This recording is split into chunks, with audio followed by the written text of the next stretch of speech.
Sure. John Edens, Johnedens.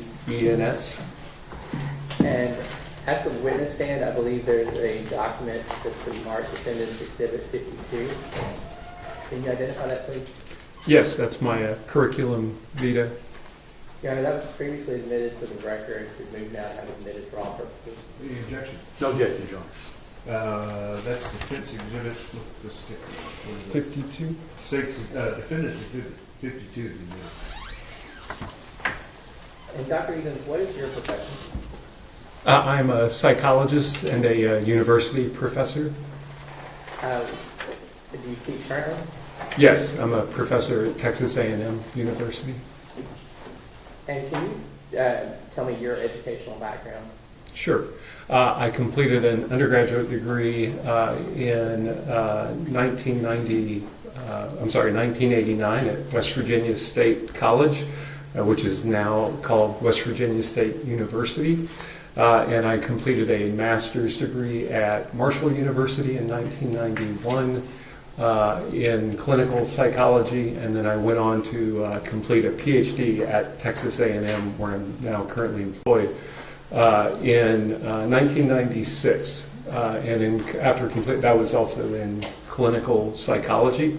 And then I completed a 2-year postdoctoral fellowship specializing specifically in forensic psychology at the University of South Florida. And what professional accreditations, licenses, or certificates have you been granted?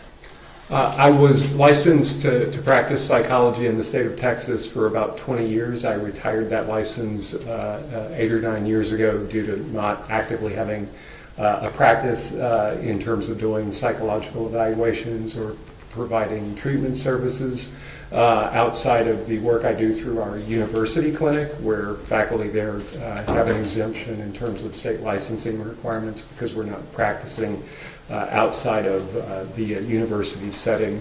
And my primary work has been, over that time, the training of doctoral students in relation to preparing them for careers to practice psychology or go into academia, as well as to conduct research on topics relevant to forensic psychology, mental health issues, and the law, things of that nature.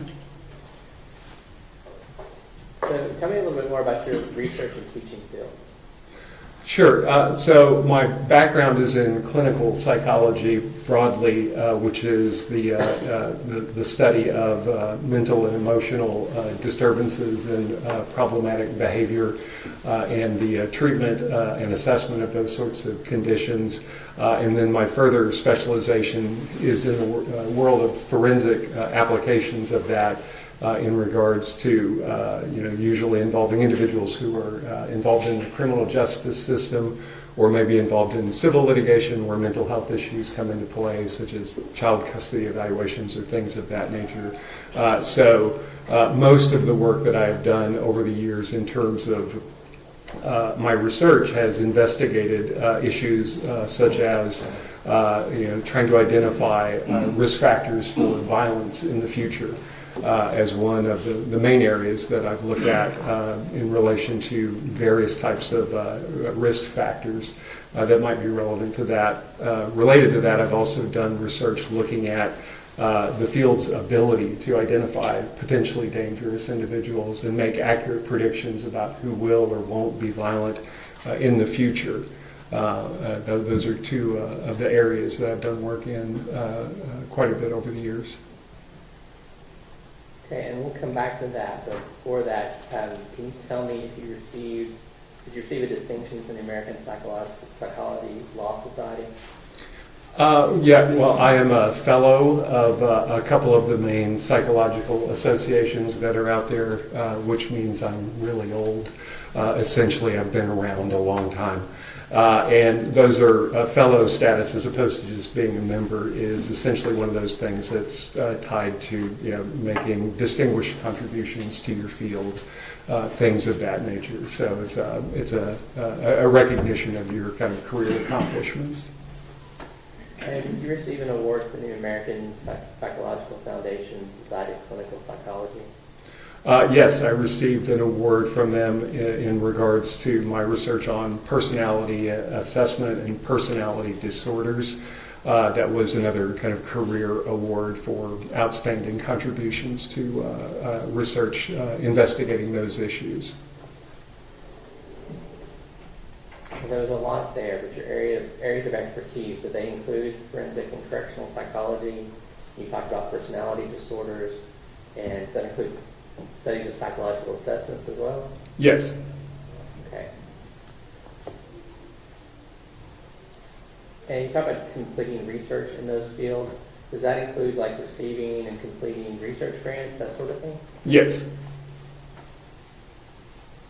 And what about being published in those fields? Yes, I've published over 200 research articles in scientific outlets over the years, most of which are related to forensic and correctional psychology. Not all of that is related to things like violence risk or personality disorders, but that's a large part of it. Okay. And did you ever serve as like the editor or on the editorial board of publications in those fields? Yes, so I've been an associate editor of a couple of the main scientific outlets where people publish research in the forensic mental health field and the just broader psychological assessment field. Journals such as the Journal of Psychological Assessment, the Journal of Personality Assessment. I've been an associate editor there where I'm responsible for evaluating scientific research that gets submitted in relation to its methodological merits and whether or not it should be published. And that process involves seeking out, importantly, peer reviewers to evaluate the research that's been done, to offer their independent opinions about whether or not the research is sort of scientifically valid and worthy of being published. And then for other journals where I'm not an associate editor, I frequently serve as a peer reviewer of other research along those same lines. So I'm pretty heavily involved in evaluating scientific studies looking at forensic and correctional issues. And are you the lead author of the Personality Assessment Inventory Interpretive Report for Correctional Settings? Yes. And can you describe what that instrument is? Sure. So the Personality Assessment Inventory is a very widely used personality test that was created by Dr. Leslie Morey. And that test is used all around the world. It's been translated into many different languages for general psychological assessments and evaluations. My involvement with it, aside from publishing a lot of research on that particular instrument, is that I was approached by the test publisher to create an interpretive report that is specifically for inmates going into prison settings to evaluate their psychological risks and needs.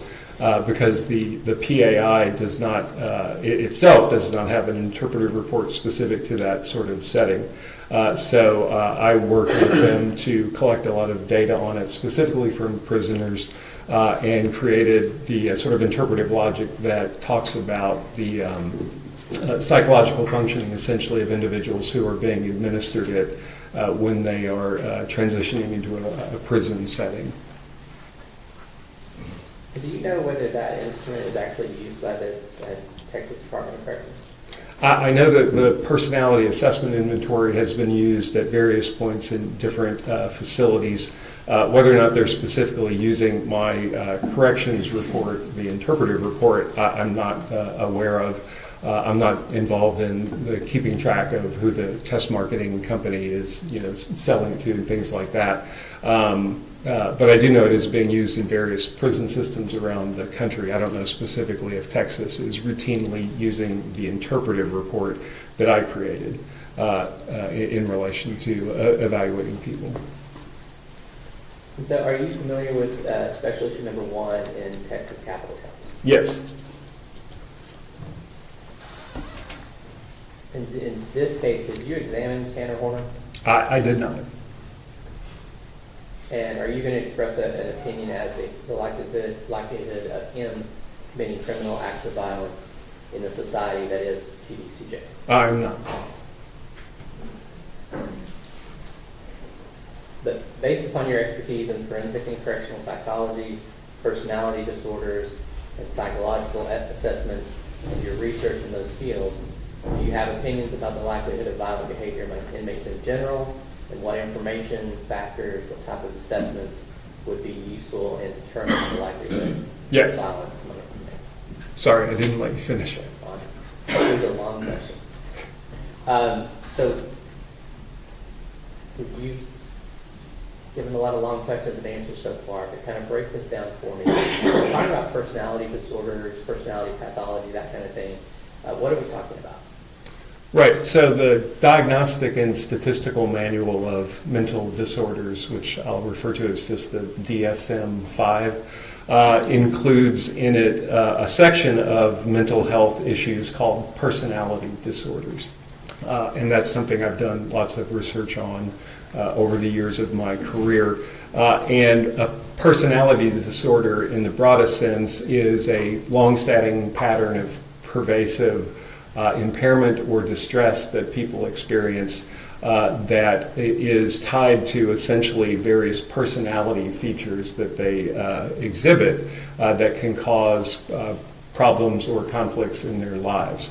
The DSM includes numerous specific types of personality disorders, but the general definition of a personality disorder is that it's a long-standing set of problems related to personality traits that people have that can cause them conflicts with other people or cause themselves to experience distress, and that those are patterns that are generally somewhat stable over time and usually first start to appear in late adolescence or early early adulthood, not early childhood.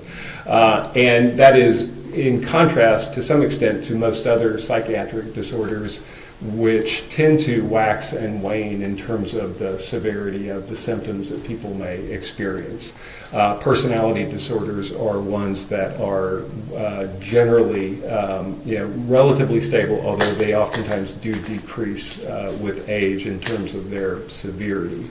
And yeah, that's one of the areas I've done lots of research in. Okay, first of all, back up and tell me what the DSM-5 is.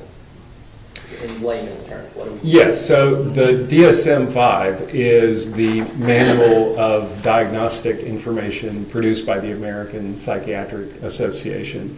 And it's DSM-5 because it's the fifth iteration of it.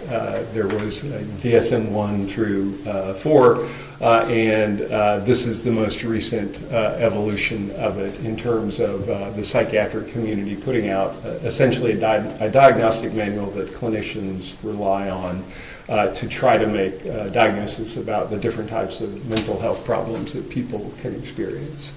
So if you are in the field of mental health and you're making a diagnosis or doing research or anything like that, is this the manual you would look to, or are there other options in the United States?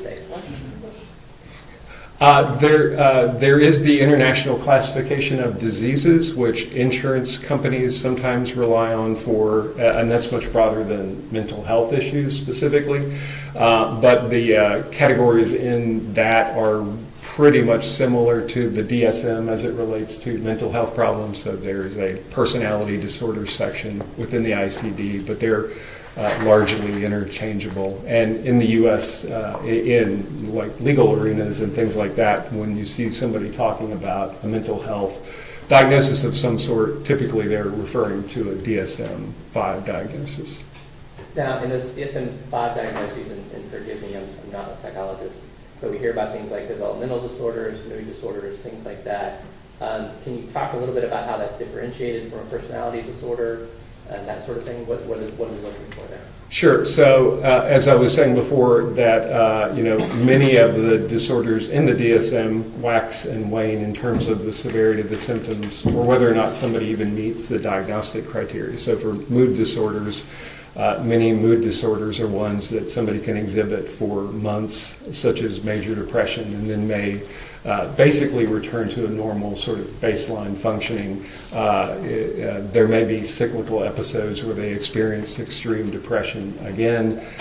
Bipolar disorder, which we used to refer to as manic depression, is another one where there are cyclical periods both of severe depression essentially and extreme sort of manic types of symptoms, but there are also periods of time during that where individuals aren't necessarily having symptoms. And the difference there is that you don't have necessarily a specific point in time when you expect to see those symptoms first start, whereas with personality disorders, again, the expectation is that there should be signs of it in late adolescence or at latest sort of early adulthood. And again, those characteristics of one's personality generally don't wax and wane as much. Although if you do look at long term, as I was saying, the diagnostic stability even of these quote-unquote personality disorders sometimes are relatively unstable. And part of that is probably the unreliability of psychiatric diagnoses, which is one of the reasons why we're at DSM-5, is because the history of psychiatric diagnoses in terms of the stability of two different examiners coming to the same diagnostic conclusion has been relatively poor. And so over the years, there have been numerous attempts to make psychiatric diagnoses more consistently diagnosed across experts in criminal justice settings, but just in general mental health practice as well. So even though personality disorders are generally construed as being relatively stable, they are subject to change, and somebody might be diagnosed at one point and with that personality disorder, and later on, especially if evaluated by somebody else, might not reach that same diagnostic conclusion. And you talked about differentiating personality and mood disorders. What about developmental disorders? Developmental disorders typically are ones where you're seeing them first appear at some point during childhood, and the symptoms relevant to those types of diagnoses are generally different from the sort of symptoms that you see in personality disorders. And you wouldn't diagnose a personality disorder in a child, for example, because we know that childhood personality traits are relatively unstable, whereas developmental disorders generally oftentimes appear very early in childhood, and the symptoms that you see do tend to be stable over time.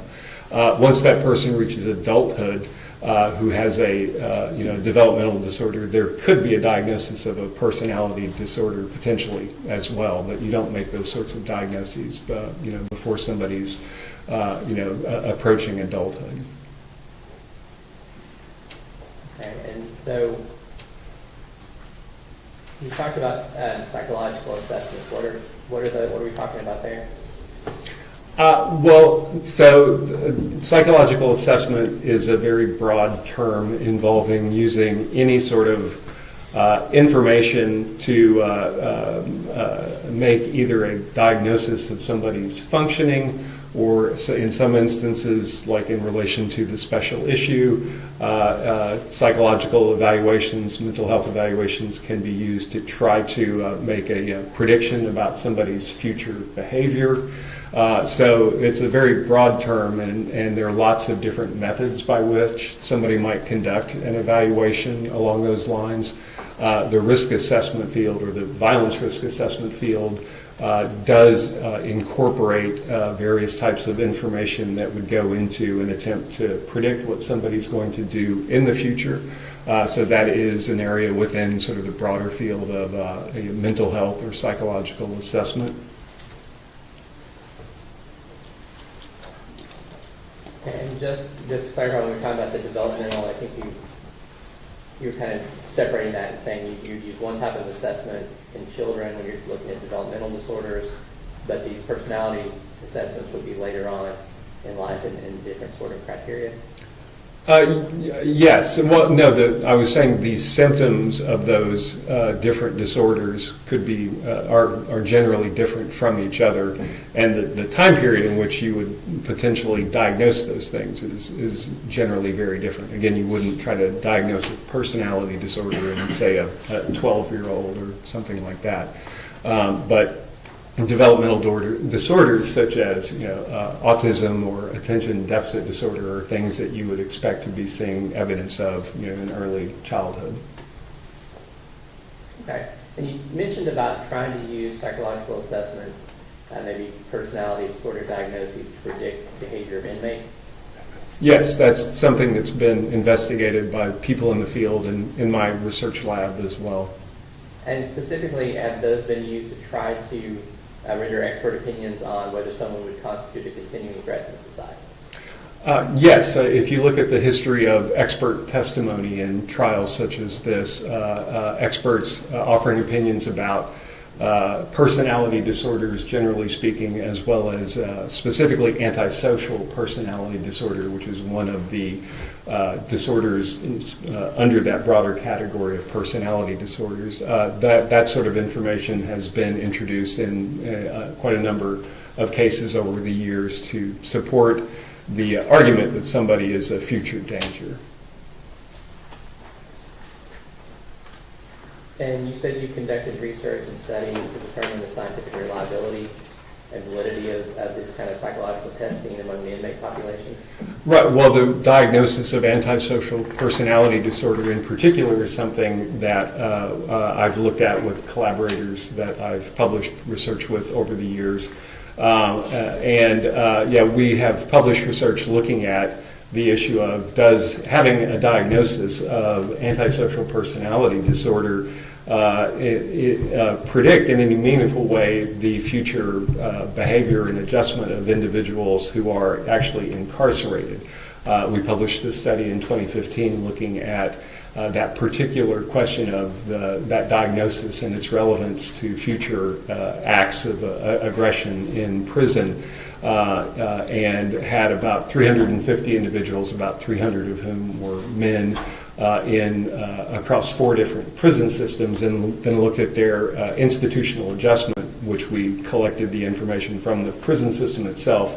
All prison systems in the U.S. keep track of disciplinary infraction information, and we were able to obtain that over the course of these individuals' first year in prison. So then we were able to see if there is any relationship between having that diagnosis or having specific symptoms of that diagnosis and the likelihood that inmates would get written up essentially for just general bad behavior, but also violent acts in particular. And the short version of that, the findings of that study was that those diagnoses were irrelevant to trying to figure out who would engage in misconduct in those prisons over that time period. And when you say irrelevant, do you have like the actual number? You said there were 350 inmates, and this was prisons in Texas or across the U.S., or what were we looking at? These were, we actually collected data for this project in Texas, but not in the prison system specifically. It was actually at a safe P, which was on the grounds of a prison, but is a treatment facility. So that particular sample that was from Texas was not part of this, because these were all individuals, specifically, new admits into prison facilities, and I'm blanking on the 4 specific prisons in terms of which ones they were.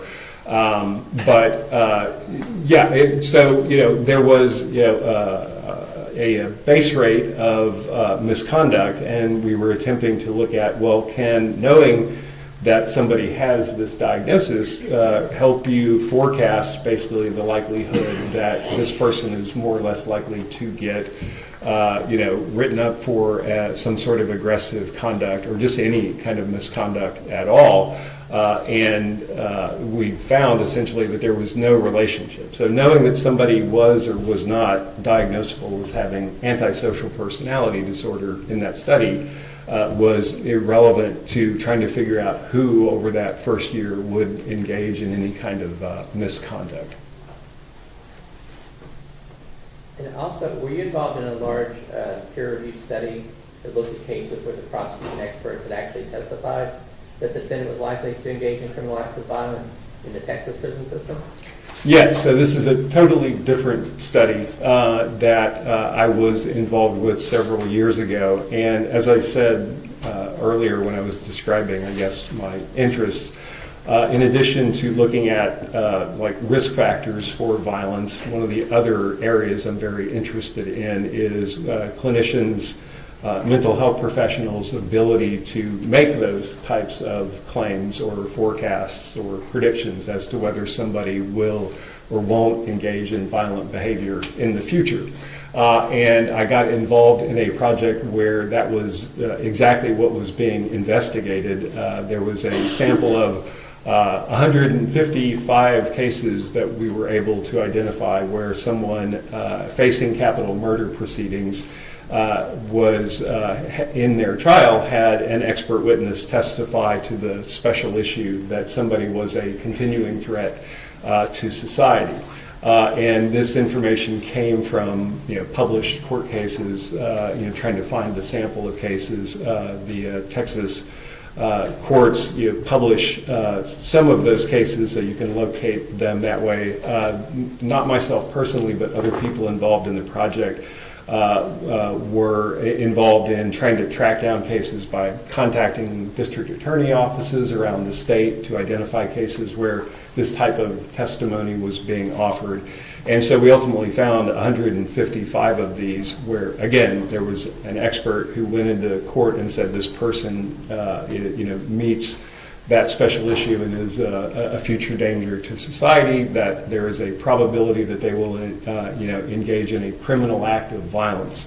And then what we did as part of that study was then to follow up over the time period of these individuals when they were incarcerated, what actually happened with them in terms of their behavior. And these were all individuals, I should have pointed out, were ones that the defendant in the case did get a death sentence. So these are not ones where the result of the case was that somebody got life without parole. So these were all cases where somebody was initially put on death row.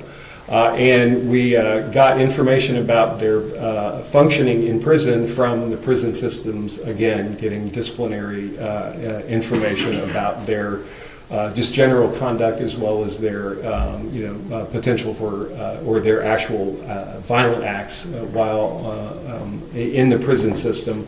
And we also collected information from the Special Prosecution Unit, contacted them about additional information. The Special Prosecution Unit is responsible, historically at least has been, for investigating crimes within the prison itself and potentially pursuing charges against individuals. So we got information from both of those sources of information. And then looked at, of these 155 predictions, 155 claims that somebody was a future danger, looked at what these individuals actually do over the course of their time in prison. Then when you're looking in that study, first of all, I guess, who was responsible for that study? You said you worked on that study, but who was in charge of that? The journal article that was published in a peer review outlet, I was the first author on that. I was not, I was involved primarily in terms of statistical analyses and doing and the write-up of that. The Texas Defender Service is the agency that initially started that project. And I became aware of it. I don't really remember how exactly. I believe I met some of them at a conference or something like that. But I became aware that this was something going on that was very of interest to me. Can people actually go into court who make this claim? What happens in terms of the behavior of the people who were described as being a future danger? So, and they needed help doing statistical analyses and analyzing the data. And so we worked on that together. So I'm the first author of the published article that came out of that. The Texas Defender Service is the agency that initiated the project. So what does that mean to be the first author? When in scientific publications, it basically, authorship order is supposedly driven usually by the first author is the person who did the most work to get the research published, and then the second author did the second most amount of work, and so on and so on. So, it's basically an indication of like how much you contributed to the project. Now, one thing I'm curious about there, you said you're familiar with Special Number 1, which talks about criminal acts of violence that leaves it to the jury to define what that means. What criteria were you looking at in that study? So in terms of the outcomes that we looked at, we got, again, all of the disciplinary records, and then we were able to classify those into differing levels of severity in regards to how problematic the future behavior was that people engaged in, if they engaged in any misconduct at all. And 20% of those 155 people had no disciplinary misconduct write-ups at all, so there was nothing in those cases. But then we looked at, generally, did somebody get written up for any sort of infraction, and then we looked at increasingly severe forms of things that would be of relevance to considering what, again, how quote-unquote dangerous might somebody be. So we looked at things like making verbal threats towards other inmates or staff. That's a disciplinary write-up you can get in prison. The disciplinary code books for prisons all share a general similarity kind of around the country, and there are different categories of behavior that are sanctionable if you break the rules. And some of those are, nonviolent things such as having contraband in your cell or things of that nature. And then some of the things you can get written up for obviously have the potential to be a violent sort of circumstance. So making a threat to somebody potentially could lead to violence. And then we had another category where we're actually looking at specifically violence that the prison system would classify as severe or significant. And the prison system's kind of definition of a significant or severe sort of violent act is one that would require more than first aid.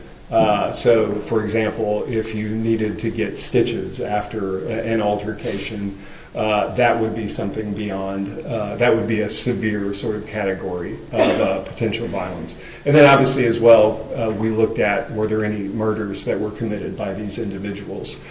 In part because historically there have been experts who have not only said that somebody is a danger in the future, but made predictions along the lines that, that somebody will kill again in the future if not put to death. So obviously murder is something that would be of relevance as well.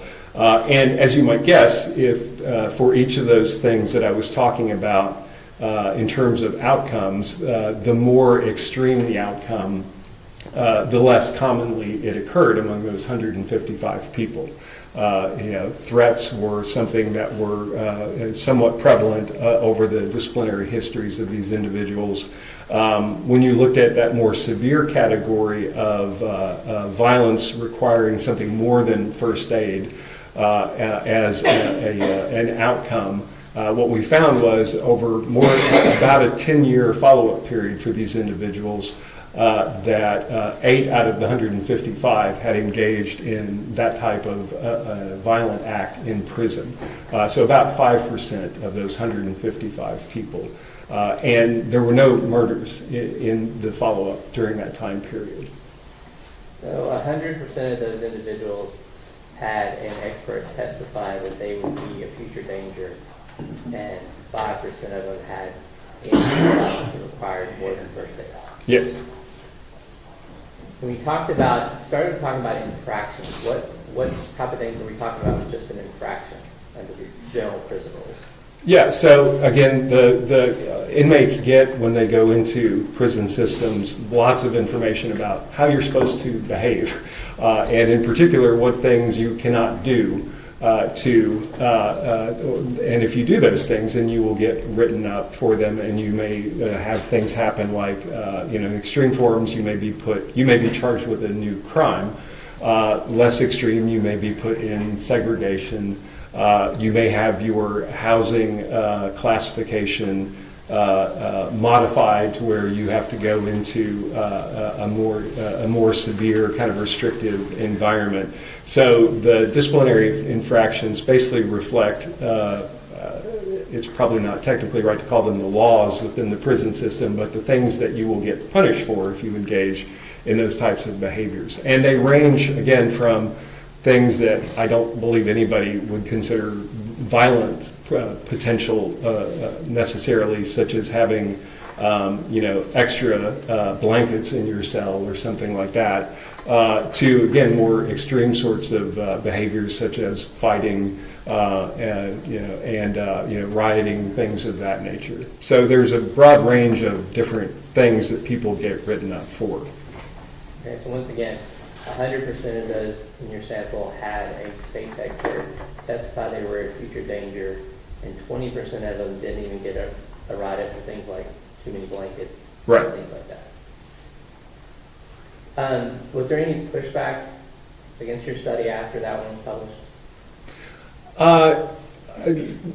Not in any sort of scientific outlets or publications sort of questioning the results themselves. I have testified about the results of this work in previous cases over the years, and I'm aware that there have been some things written about the study in regards to questioning the validity of what was found in it, just through cross-examination and things of that nature. So there have been some criticisms of it, but I have not seen anything that fundamentally counters that argument that when somebody comes into court and makes those sorts of claims, that if you look at the actual behavior of the individuals going into the future, again, for on average a solid decade, that these are individuals who are committing severe acts of violence, again, that the prison system would classify as violent, or that they're committing, future murders in the prison sort of setting. And you already mentioned one study that you conducted later with the 350 people across 4 prison systems. Have there been other studies or research that you're aware of or that you've been involved in that would corroborate your findings?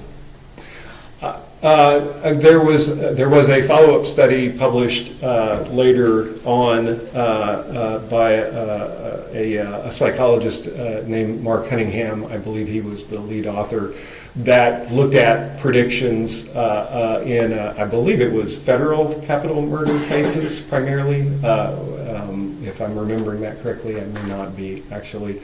But it was predictions of future dangerousness and looking at outcomes as it related to the same sort of thing. In that particular instance, Dr. Cunningham was testified, I believe, in all of those cases and offered the opinion that someone did not meet that special issue and was not a future danger. And that study, the outcomes there were relatively similar in terms of then looking into the future. Are those individuals, were they likely to engage in violent behavior in the prison settings?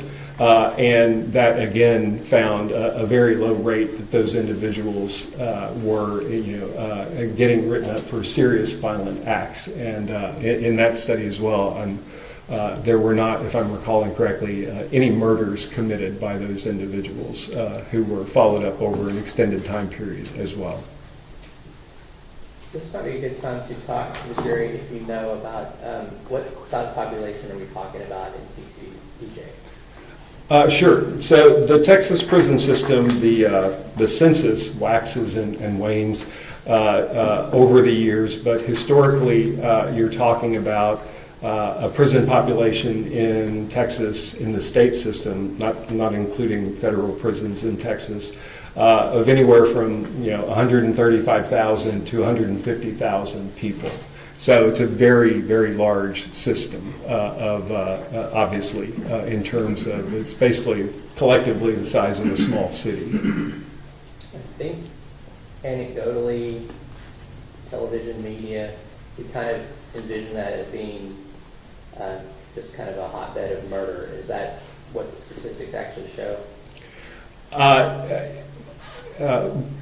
The word hotbed is that I don't want to. I'll just be descriptive. I try to be.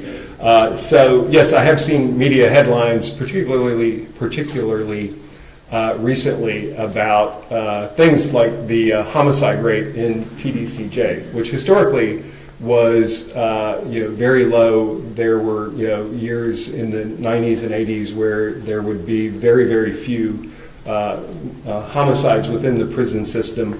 Over the last decade or so, those numbers have gone up somewhat. I believe the highest number of homicides in recent memory was 20 in 1 year. I believe that was 2023.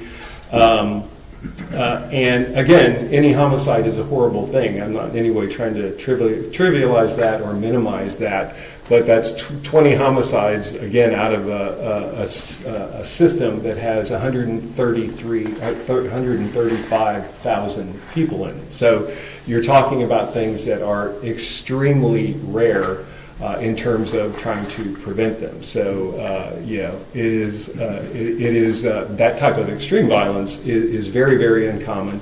And as you highlighted, it runs counter to public perceptions about exactly how violent prone prisons actually are.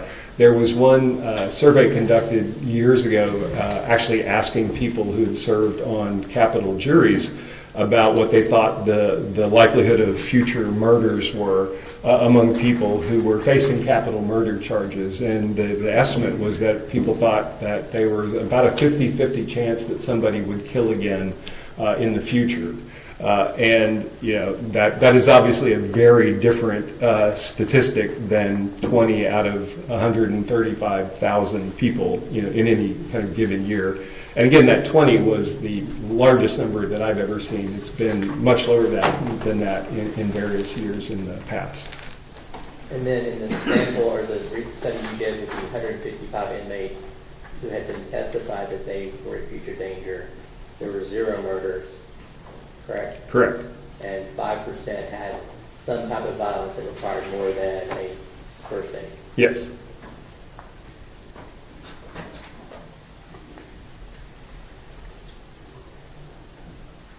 So, so based on your research, but I guess based on your whole career, have you been able to identify sort of best practices for predicting human behavior for inmates in the incarceration setting? Yes, I mean there is a lot of research that has looked at trying to improve on our ability as a field collectively to identify who will and won't engage in violent behavior, both in prisons and outside of prisons as well. And there is a body of knowledge about sort of how to go about trying to forecast those types of issues. And there are known risk factors that can move the needle a little bit in terms of improving our accuracy of trying to make those predictions.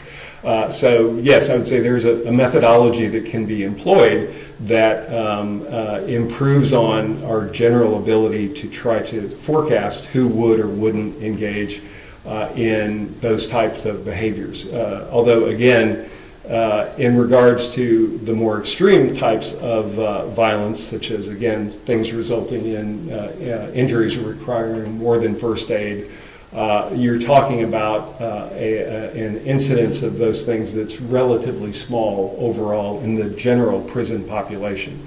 And murders, it's a fraction of that as well, obviously. So anytime you're trying to forecast a very unlikely event, you are likely to make a lot of errors in trying to make that prediction.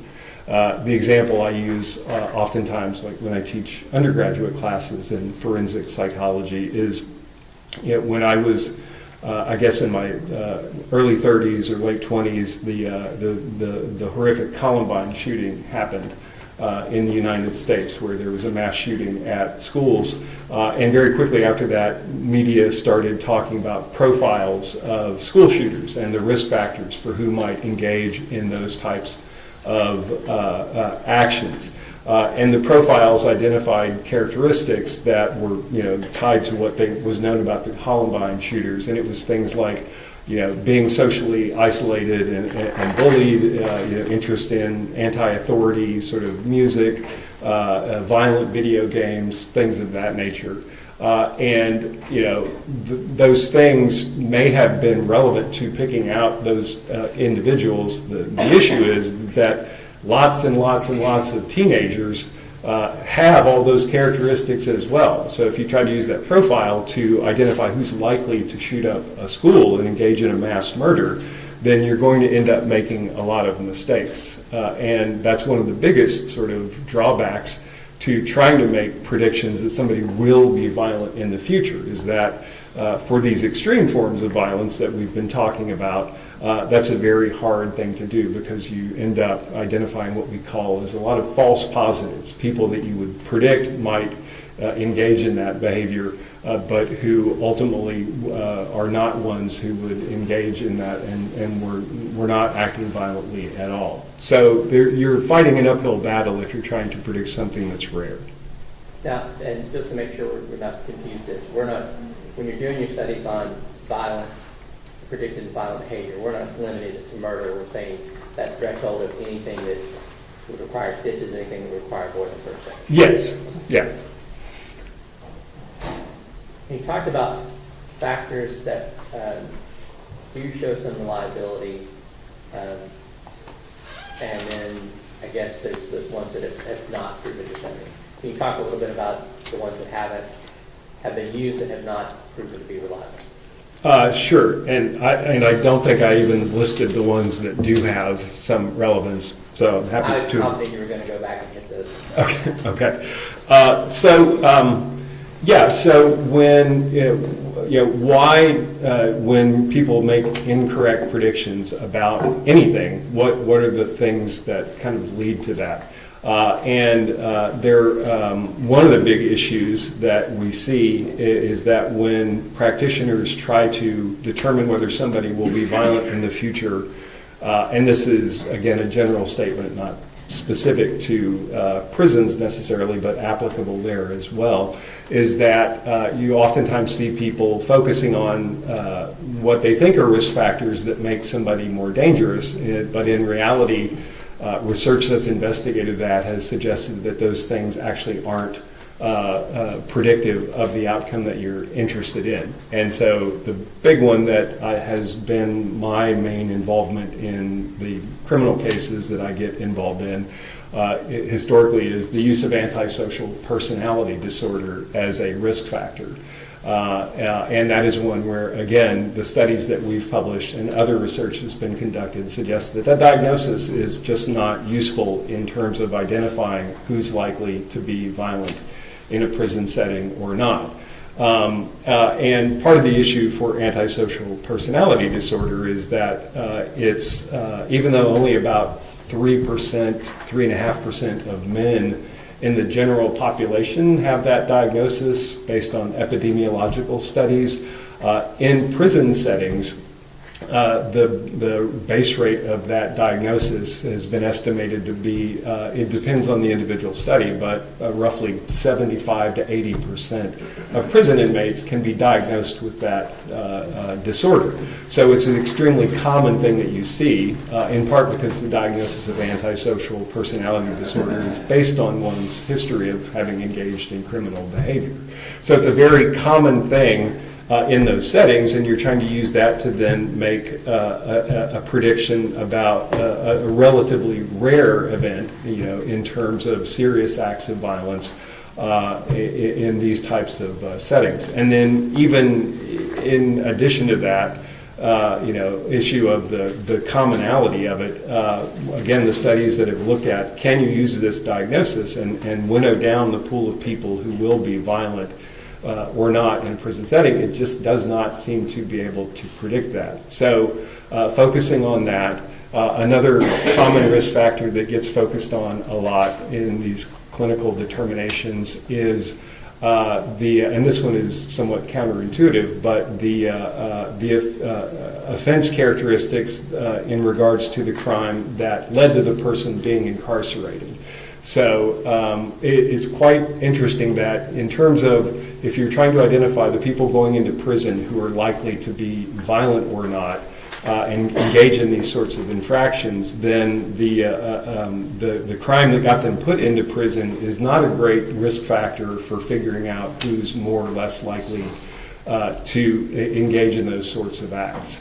And so, even though one might expect that there would be a strong relationship between, say, violence in the community and then violence in prison, what we actually know is that in terms of future behavior being predicted by past behavior, what's really much more relevant is somebody's past behavior in a similar sort of setting. So, for example, there have been studies that have been published to suggest that people who have been violent in prisons in the past are more likely to continue to be violent in prison settings. That makes kind of perfect sense. But simply having a history of violence in the free world by itself, not a great indicator that somebody is going to go on and get written up for violent behavior in an institutional setting. And so that context about where are you making this, where is this person going to be and how is that going to impact their behavior is something that is really kind of critical that oftentimes gets ignored. Okay, let's unpack some of that, because you talked about that personality disorder diagnosis being common amongst prison populations, partially because we're relying on the fact that you've been charged with a crime. Right. It's kind of a circular logic to say you're charged with a crime, so you have a personality disorder. You have a personality disorder, so you'll be violent in the future. The diagnosis is not just a history of criminality, and in fact, the diagnostic manual does specify that crime, absent the personality criteria that are listed, is not supposed to be diagnosed as a personality disorder. So there are lots of reasons why somebody may engage in criminal acts. The diagnosis of antisocial personality disorder is not to be made simply because somebody has a history of crime. But most people who get that diagnosis do have that history. So it's not totally circular, but there's a lot of overlap there, yes. So, but you were saying that it's maybe 70-80% of the prison population might qualify for that? Yes. But in your study of people who had actually been convicted of capital murder, 5% of them had violence that was above the level of a first aid. Right. I don't know how many of those individuals had testimony that they had antisocial personality disorder. We didn't have that information available to us, but that is a very common thing that gets brought up in those cases historically, and knowing some of the experts who testified in those cases, I know anecdotally that they tended to rely on that diagnostic category to inform that prediction that somebody would go on to engage in criminal acts of violence. Now, you said past behavior in an incarceration setting does have some predictive value. Were there other factors that you want to mention? Yes. So in terms of the prison-specific risk factors that have shown up in multiple studies trying to identify who is likely to engage in future violent acts, the foremost sort of robust factors that tend to show up that can help you move the needle in the direction of is somebody proportionally more or less likely to engage in violent acts.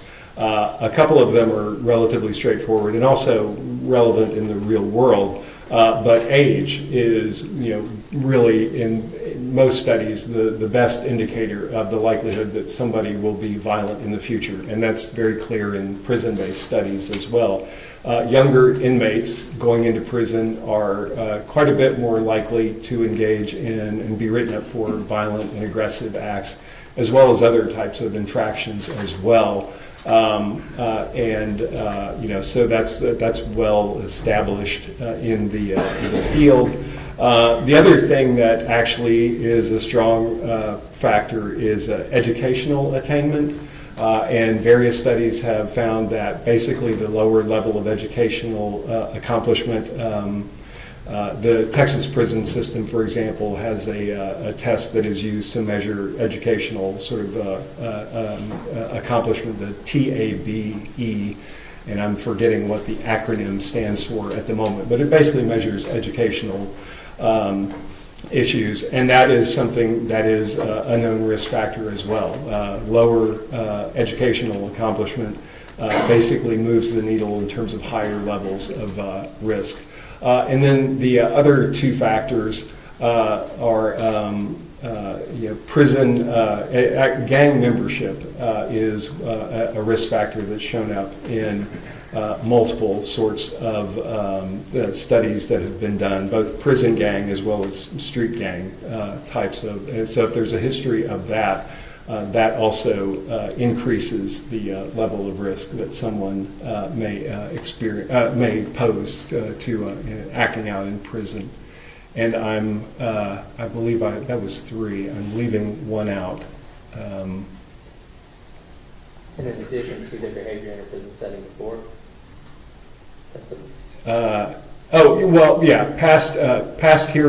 Past period of incarceration. So having been in prison before, in general, and then especially if there has been violence in that during that incarceration period, that really moves the needle as well. Okay. Now you talked about that younger age. What are we talking about there?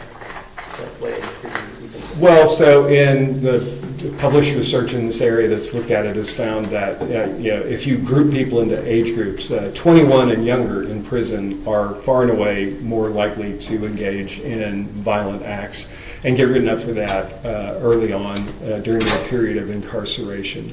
And then it's basically a linear relationship. The older you get, the lower the likelihood. The older you are when you go into prison, the lower the likelihood that you're going to engage in a serious sort of violent act. And as you age in prison, the likelihood of violent acts and just general misconduct tends to go down as well.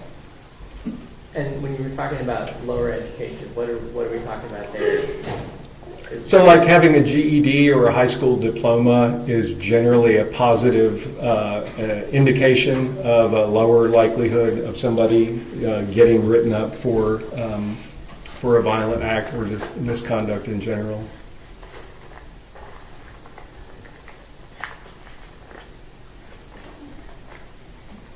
Okay, and I imagine that gang membership, whether it's outside or inside the prison system, is something that TDCJ and other prison systems are focused in on. I'm sorry, I didn't hear the first Gang part. membership is something that, whether it's you come into a prison having been a member of a gang or you join a gang in the prison, is that something that prison systems try to keep track of for the inmates? Generally, yes. I mean, that's these are that has usually been something that was coded from institutional files. That person is a known gang member or something like that when they're looking at, again, trying to use this information to forecast who is likely to be violent in the future.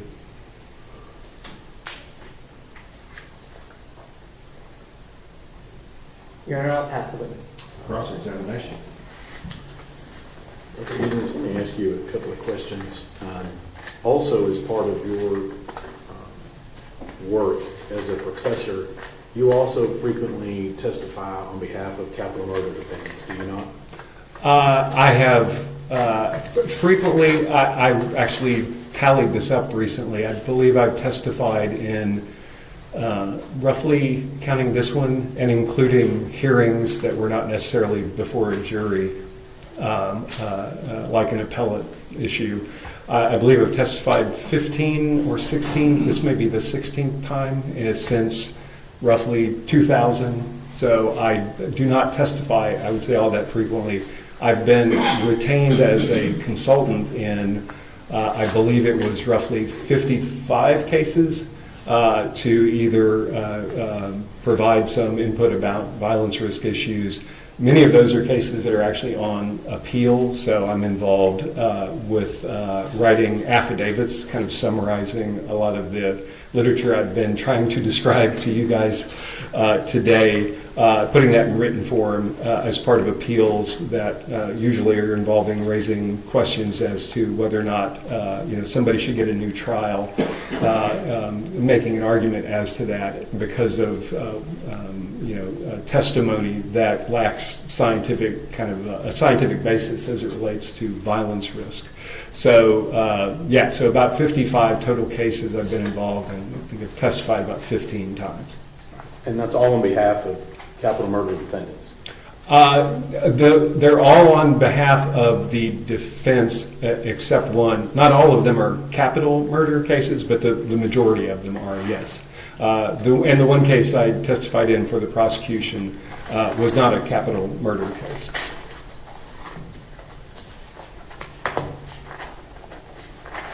And you're not here for free today, are you? No. What's the ticket on getting you here today? In terms of... Overruled. Can you define ticket more? Are you talking about hourly rate or... What's the, up until today, what's your total bill for up until today, in this case? I believe until today it would have been, so my hourly rate for this case is $450 an hour. I've actually raised my rates to $550 an hour, but I'd agreed to work on this case prior to that. So that's the billing rate. And I believe it would approach probably around $6,000 or $7,000 total in terms of the hours spent involved in this case at this point. I'm going to try to go back through some of this stuff here with you. The first thing I want to hit here is that you being the author of the PAIC, is that correct? CS, yes. CS, okay. But you're not aware of whether or not that's actually your interpretive report is being used in the TDCJ system. Correct. So we need somebody from TDCJ to see if they found that to be relevant in use in the TDCJ system. Yes. Because they are using, as I said, I know the test itself, which is independent of an interpretive report that gets spat out in relation to somebody's performance, the test itself is used, but I don't know whether or not people are using the interpretive report to make decisions about classification or anything like that, specifically in Texas. And in this particular case, you were only hired to provide this information and some generalities on prison populations and risk and things of that nature, correct? Correct. You talked about, in several occasions here, about things being a rare event. I think you used that word several times. Yes. And let me just ask you, are you aware of the facts of this case? I have a general knowledge of it, having reviewed several reports that have been performed on Mr. Horner and reviewing some of the background information about the case. And I think you used the term rare and extreme cases. Did you use that term a minute ago? I think I heard that. I believe I did, yes. Okay, and so in this case, would you classify this case being a kidnapping, sexual assault, and murder, a rare and extreme case? In terms of compared to other capital murder trials, I would say I don't know that I can actually answer that. Compared to just, is that a rare and extreme and unusual event? Yes, absolutely. I mean, kidnapping as in and of itself is a rarity in the prison system, correct? I'm sorry, Kidnapping just as in and of itself is a rarity in the Texas prison system. Yeah, I believe so. I don't know the exact statistics, but I don't think that's a common thing that people are incarcerated for, yes. And capital murder in and of itself is a rarity in the Texas prison system. Would you agree? Yes. And you wouldn't disagree with me that the kidnapping and sexual assault of an individual would not be extreme, would you? No, that's very extreme. All right, and then couple that with a murder on top of those together, that would make it even more extreme to you, correct? Extreme in terms of the severity of what happened, yes, absolutely.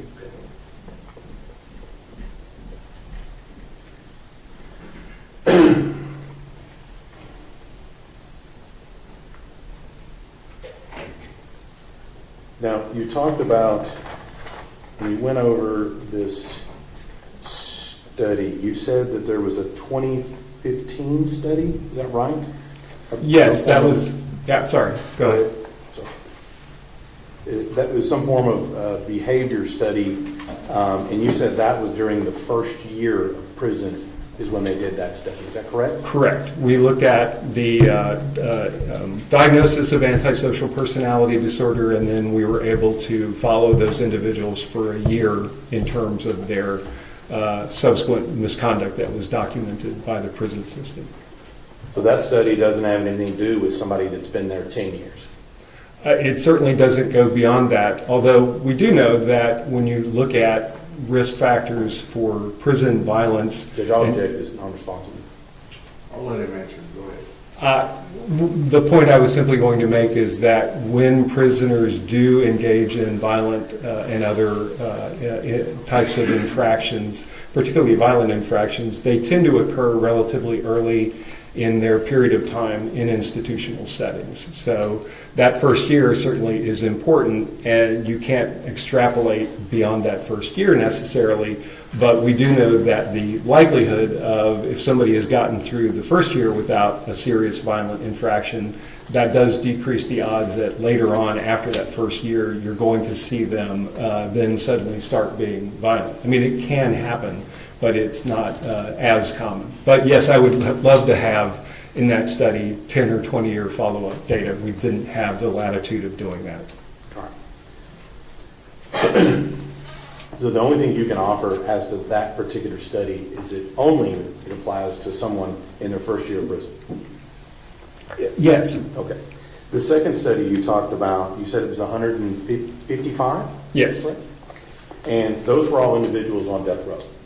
They were initially placed on death row, yes. Some of them were later removed from death row. So let's talk about this. Out of the 155 cases that were on death row, what state were these people that you studied, these 155 people on death row? Oh, I'm sorry, I didn't mention that. Those were all Texas cases. Okay. So let me ask you this. As far as death row in Texas is not the same as general population, correct? Correct. And these individuals that you studied in death row, they are not permitted freedom of movement, are they? Some of them were, because some of the time period that we were investigating was prior to them being moved to the Polunsky unit. So they were kind of overlapping. Part of the time period was at Polunsky, and part of it was time period when actually they theoretically could have access to general population types of settings.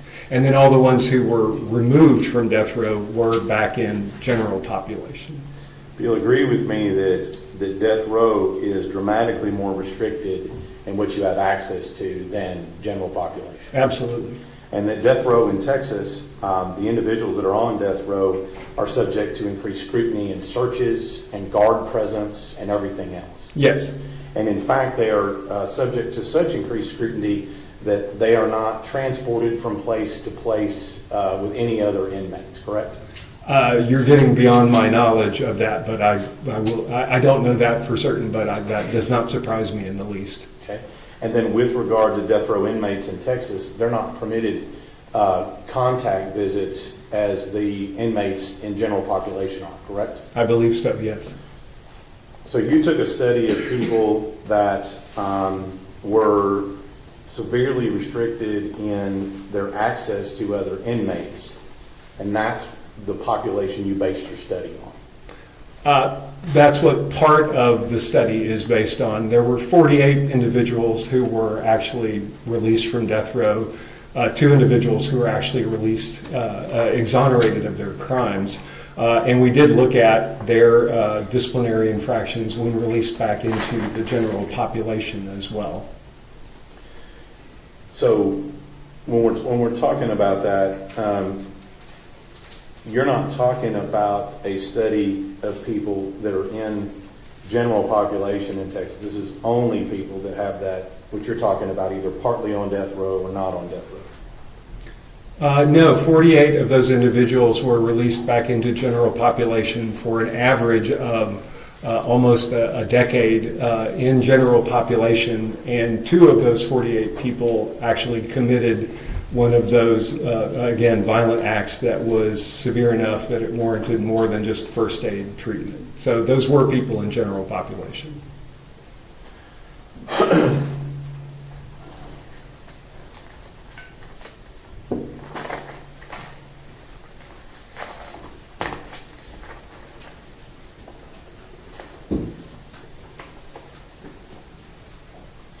Let's talk, you mentioned something about there was forecasting when it applies to rare circumstances, and you said there were errors and false positives. I think that's what your testimony was. Yeah, words to that effect, yes. And what you're talking about here is that in all of this stuff in prediction, you're not able to, with any high degree of certainty, predict whether somebody will or will not commit acts of violence in prison, are you? You are extremely at risk of making mistakes if you predict that somebody will. However, if you predict that somebody won't, you are absolutely likely to make mistakes in that direction as well. So yes, that can happen. All right. And so, and for example, I'm betting that you probably have an example in your head and all these studies where you would have indicated they would not have committed any types of criminal violence in prison, and they did, correct? I have actually rarely offered a specific opinion about somebody's violence risk. My testimony has historically been more so about, are these risk factors relevant to somebody's likelihood of engaging in violent acts? So I do not go into court frequently and offer a specific opinion. In part now because I've retired my license, and that would be essentially engaging in practice, which is why now I serve basically as the role of what we would call a teaching expert or a content expert about, well, what do we know about violence risk factors? But I don't offer, even when I was licensed, I didn't go into court and routinely offer opinions as to whether somebody was low, moderate, or high risk. Let me ask it a different way. There are people, you'll agree with me, that people have predicted, based on your information here, that they would not commit criminal acts of violence in prison that did. Yes, I'm sure there have been. And the reverse is also true. I'm sorry, the reverse being? Meaning that you predicted they would commit criminal acts of violence, and they didn't. Are you referring to me specifically, or just the general principle? Well, I mean, you've given us all these generals and generalities and risk factors and these things. Mm-hmm. And so my question is, if your risk factors say somebody won't commit criminal acts of violence while they're in the incarceration setting, there's cases where they do. Yes. And the reverse is also true, where you said, we really think this person will commit criminal acts of violence, and they don't. Yes, yes. And with regard to your risk factors, 2 of the risk factors, I think, or potentially 3, when it comes to gang membership, require people to already be in the institutional or prison system or have that happen in the past. Isn't that right? All of those risk factors are past indicators of something about their life history or their background, yes. Well, you said there was the other ones. You said it was their age, education. Am I right so far? Yes. And then you talked about a gang involvement in the prison system. In the prison system, but also gang membership in general. So street gangs, if that is present, that again increases the level of risk for violent acts. And then you said conduct under prior incarcerations. Yeah, if somebody has been previously incarcerated and they've been violent in those sorts of settings, that does raise the risk, yes. And then you also said something about their conduct while they've been in jail. Is that what you said? There's a lot of stuff. Yeah, I apologize. That's the same thing my students say in my lectures.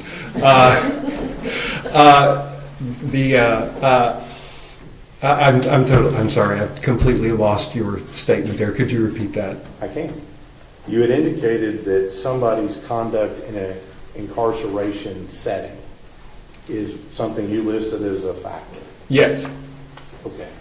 But are there different incarceration settings for different people who are incarcerated? Let me ask you this. Are there certain people that when they're incarcerated, let's say in a county jail or even in prison, that are not allowed other inmate access? Yes. And there are certain people that are in what we call seg or segregated custody. Yes. And so if they're in that, you really can't rely on their behavior in, say, a jail setting if they're not around anybody else. Right. I mean, that's a great point. The thing that oftentimes gets overlooked in trying to make predictions about what people are going to do in the future is to focus exclusively on them and their past and not to consider the situation that they're going to be in. So being in the free world, very different than being in general population. Being in the general population, very different than being in ADSEG or administrative segregation. So the context very much matters in regards to trying to inform your decision about the likelihood that somebody may engage in violent behavior. And not all settings are equally comparable, which is why I was saying that simple history of violent acts in the community, not a good risk factor that somebody specifically will be violent in prison. But the situation that they are housed under and living in, and the sanctions that they may get for whatever misconduct they might engage in are all critical things that go into trying to figure out whether somebody will act out in the future or not. So you said something curious, and I want to ask you this. To the statement that if someone is violent or extremely violent outside of prison, you said that's not generally a predictor of their violence when they're in prison. Right. So somebody who is victimizing other people outside of prison, you're telling us that that's not predictive of them victimizing people in prison. Essentially, yes. So your testimony is basically somebody who is extremely violent and has the capacity for extreme violence outside of prison walks through the prison doors and is now no longer violent. That's not my opinion. My opinion is that knowing the offense that led to them being put into prison in and of itself doesn't give you a lot of useful information about what is the likelihood that this person moving forward now is somebody who will engage in serious forms of misconduct. Lots of violence that occurs in prison is by violence by individuals who are in for non-violent crimes. And people who have committed violent crimes certainly can go into prison and engage in prison violence in that setting. But knowing the characteristics of the offense itself is not useful for trying to, again, figure out who is the person who's more or less at risk. That was the point that I was making. I was not saying that if somebody who has a history of violence goes into prison, then that means that they won't be violent. It kind of sounds like we don't really know. Is that what you're saying? Well, we do know about the base rates from the prison system itself, about rates of serious violent behavior, inmate homicides, and generally rule infractions that people may engage in.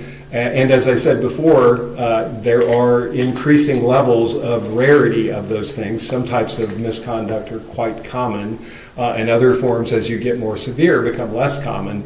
But I do agree that in regards to a prediction about an individual people, there is always going to be the potential for that prediction to be wrong, either in the direction of claiming that somebody will be violent when they won't be in the future, or claiming that somebody won't be violent when in fact they will be. So what it seems like you're saying is that it's based upon the individual inmate. Is that what you're talking about here?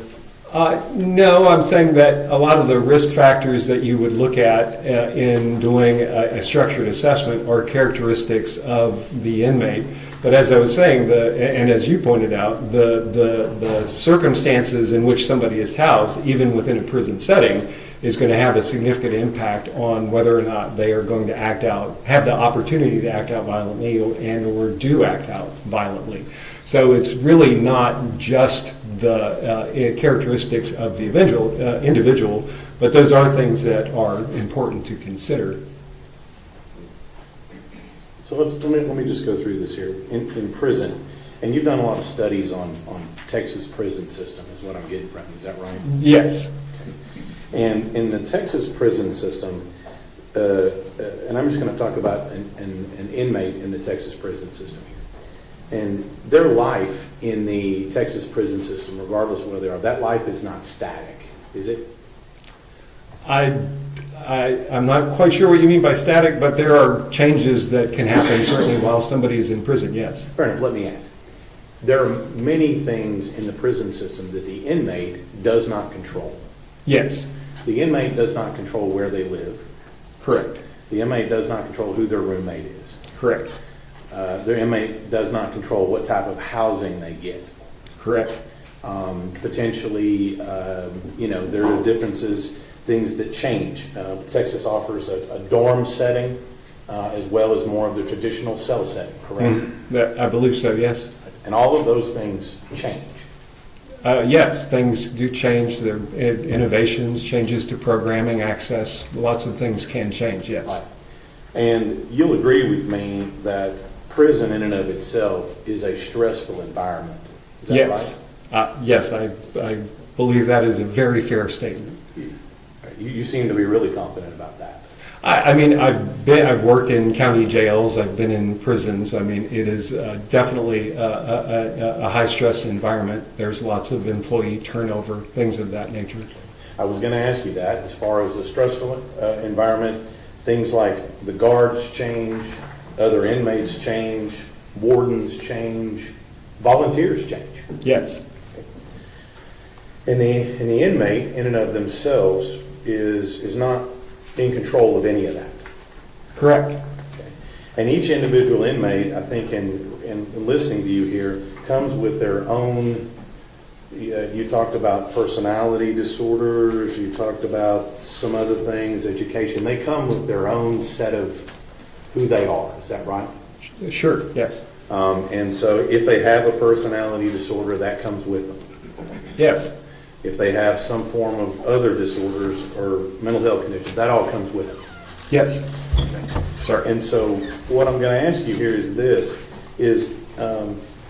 being that this environment is subject to change, sometimes dramatically, and being that it's stressful, that can have an effect on the particular inmate. Would you agree with that? Sure. And depending on what their conditions are, what they walk into prison with, that can affect how they react to certain situations. Would you Sure. agree with that? Yes.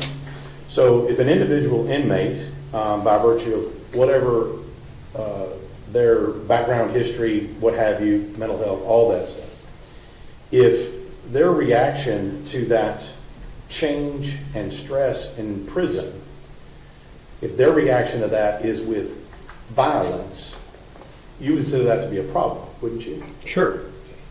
And if their reaction to that change and stress, their default is to react to violence, you would agree with me that they have more of a probability to commit violence in prison than other inmates.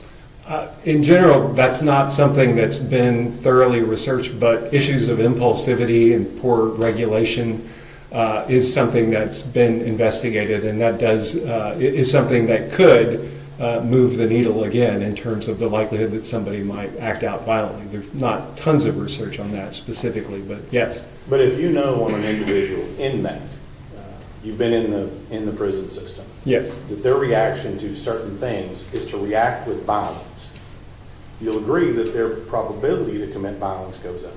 Sure. And individuals that are also in prison, whatever they come with, whatever their package is, right? And I'm going to Right. refer to that, kind of who they are. Sure. Right? Let me just ask you this. You talked about infractions and violations. Is that the terms you used? Yes, disciplinary infractions or violations of prison order, things of that nature, yeah. Okay. And I want to get this correct here. There are certain things that go with that. There would be things like if you possess something that you weren't supposed to have.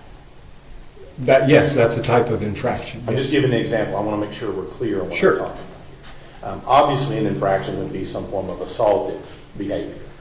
Yes, Up into including murder, right? That would be a crime, but also a disciplinary infraction. yes. Fairly severe. Yes, the Special Prosecution Unit, I'm sure, would take over that case and pursue criminal sanctions, as opposed to the infractions, which are usually adjudicated by a board of people in the prison in terms of meting out punishment. So yes, I mean, obviously very extreme. And you'll agree with me that, again, I'm going to ask you kind of a similar question.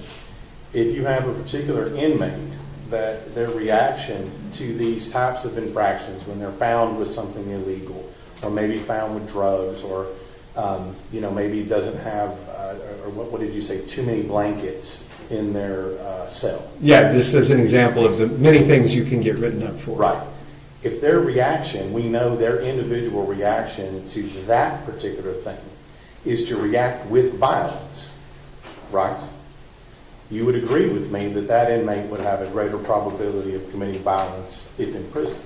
Yeah, if someone is reacting violently to what sounds like in your hypothetical a minor transgression, then under other circumstances, that person's likelihood of acting out violently, if that is their response, certainly could be higher. Again, you have to consider the circumstance and everything else that goes into it. But yes, that potentially raises the risk of somebody acting out aggressively. Right. And we would know that about that individual inmate. If that is their default, that's what I'm asking about. Well, I don't know in your example if we can know that somebody's default to provocation is always to act violently. My experience is that certainly can happen. Most people, even people with severe impulse control problems, can control their behavior under some circumstances. In the example that you're giving, if somebody always lashes out violently to minor provocations, would they be more likely to lash out to more major things where their freedom's being impinged or something like that? Then yes, I think that would be likely to be true. But I believe that example is a fairly extreme one in regards to describing what is typical in terms of behavior patterns in prison.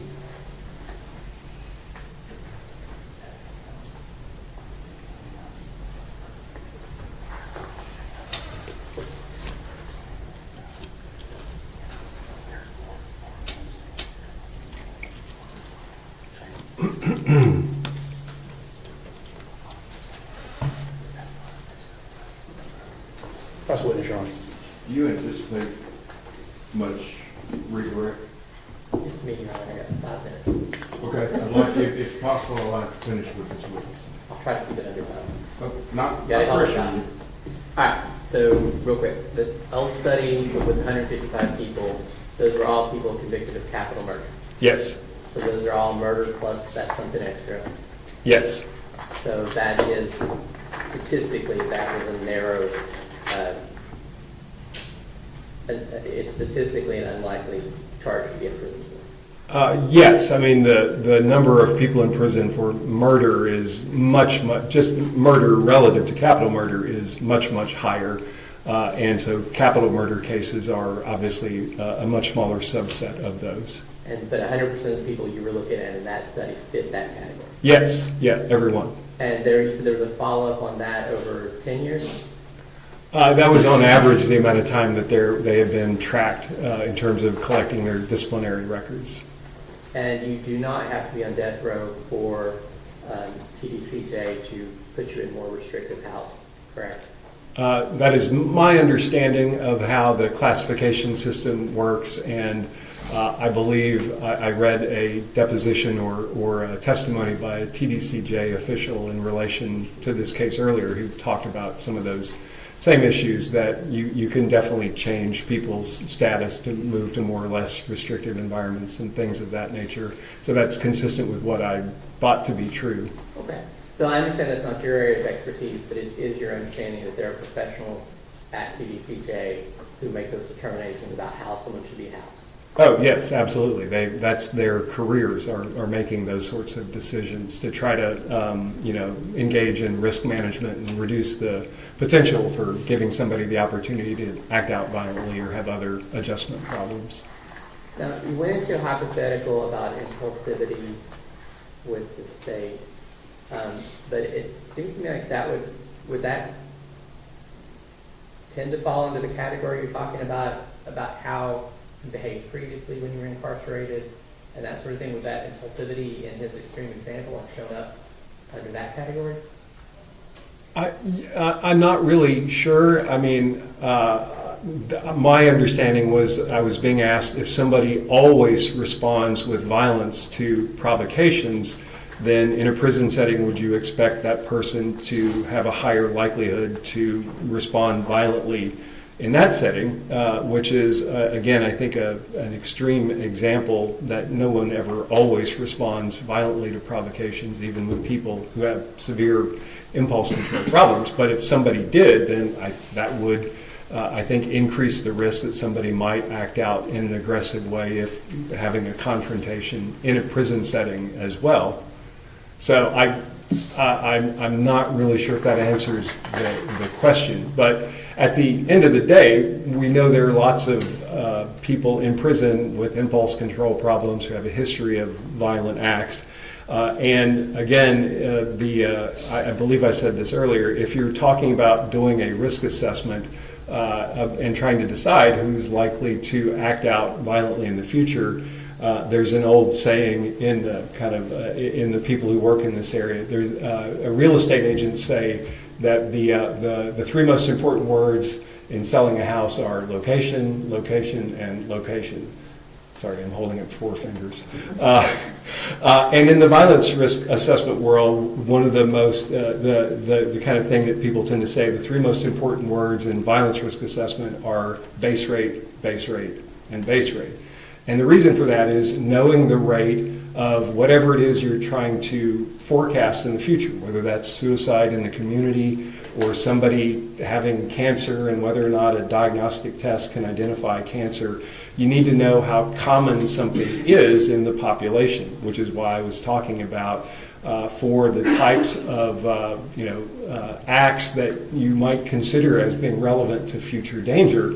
Those more extreme ones involving actual injury beyond needing first aid and violence are ones that are very rare. And that is rare in a sample of people who have, again, very extensive histories of violence potentially in their background. So, the hypothetical person that was described is kind of extreme, but I would assume that may apply to a lot of people in prison. Again, you have to look at, well, what are the rates of actual violence in this population that you would expect to have a lot of those sorts of risk factors. Final question. In the Texas prison system, they have mental health professionals who are doing assessments and working with the inmates, correct? Yes. That's all I have. Mr. Staton, Nothing further, Your Honor. may Dr. Reed be excused finally? Objection from the Final state. dismissal of him? No objection from the state. Yes, sir. Thank you.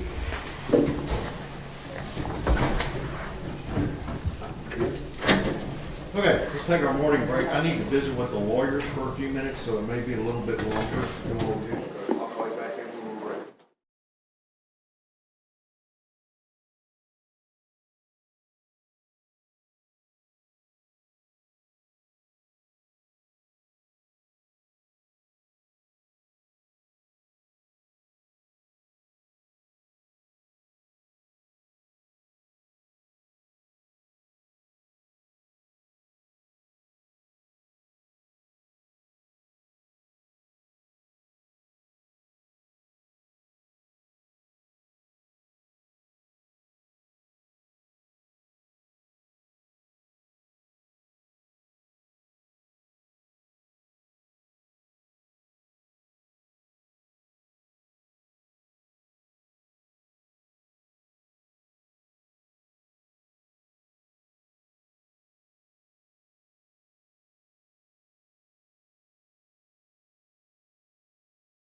media is working with me instead of against me.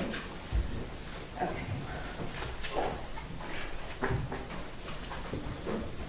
Good morning, how are you? Been better. Would you please introduce yourself to the jury? I'm Tanner's mother. I'm the defendant's mother. And I'm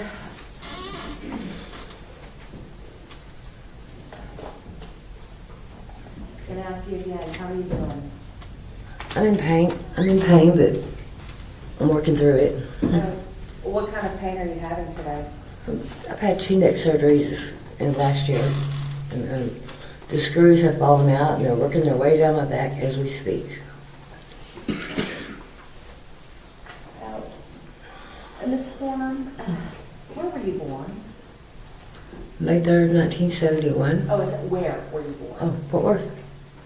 And where were you raised? Fort Worth. Did you move around a lot while you were in Fort Worth when you were a child? Yeah. How far did you go in school? No. Not far at all. It's, I think, 9th grade. Did you like school? No. Why didn't you like it? I had a lot of issues in school and home.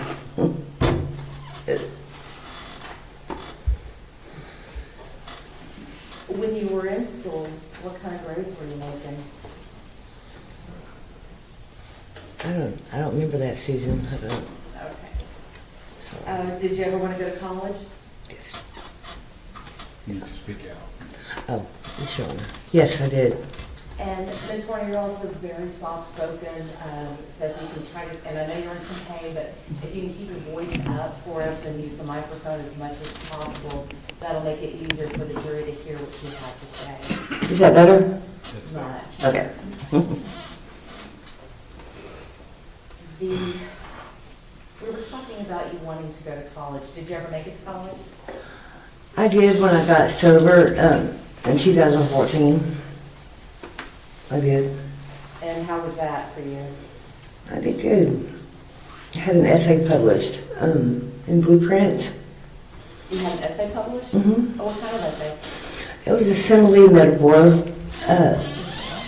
A simile and metaphor essay. Oh, what was it about? The oppression of Muslim women.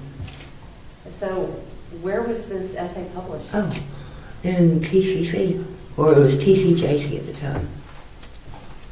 Is that Tarrant County Community College? Mm-hmm. Melissa, when you were a young girl, what did you want to do with your life?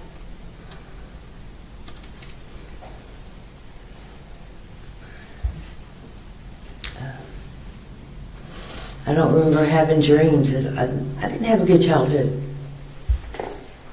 Your Honor, I'm going to, may I request to put it in charge? Yes. Uh-huh.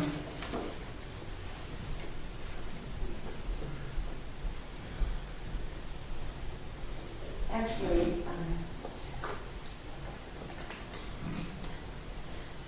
Ms. Horner, I'm going to hand you what has already been admitted into evidence as defense exhibits 55, 56, 57, 58, 59, 60, 61, and 62. And we're going to be using these throughout your testimony, okay? Okay. Oh, Lord.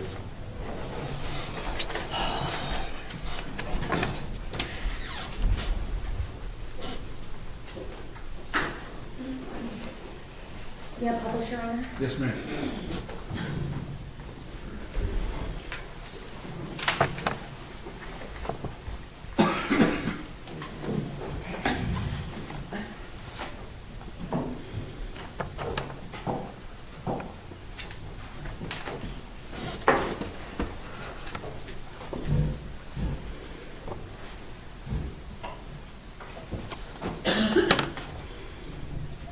Who is that in states number 55, or defense exhibit number 55? That would be me. And how old were you there? Maybe 8. 9. Ms. Warner, I want to talk to you a little bit about your upbringing, okay? Who was your mother? Jackie Harbison. What kind of mother was Jackie? Excuse me? What kind of mother was Jackie? A very nurturing mother. Not very protective, but nurturing. Did she ever leave you alone as a child? Yeah. And how old were you when she would leave you alone? Not. I mean, what do you mean alone? Well, if she left you at home by yourself, how did she often leave you at home by yourself? When she was working, yeah. And how old were you? About 6. About 6? Mhm. So at the age of 6, she would leave you at home alone? Yeah. Did you have any brothers or sisters there with you? No, not at the time. Did you have a stepfather or any cousins or relatives to stay with you? I'm not sure about the age, but like, until my mom got married, I was alone, and then I had 2 step brothers and sisters.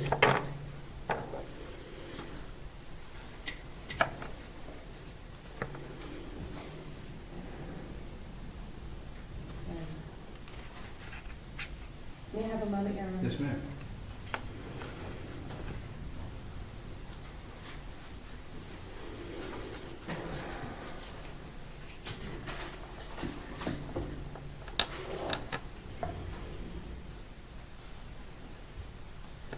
Okay, we're back online now, sorry.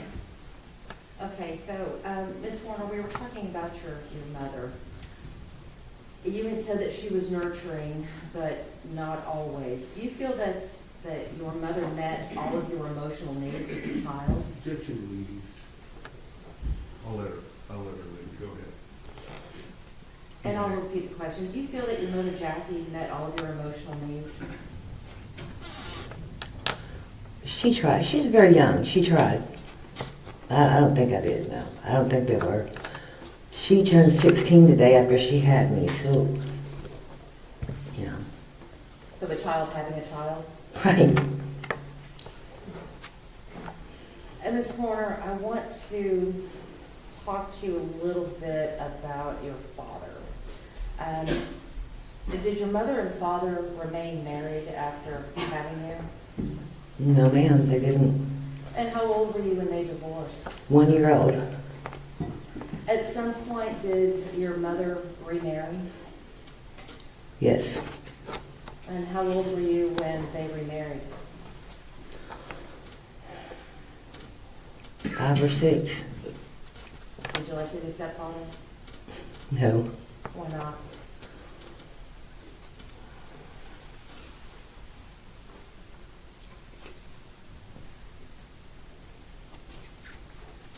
Um,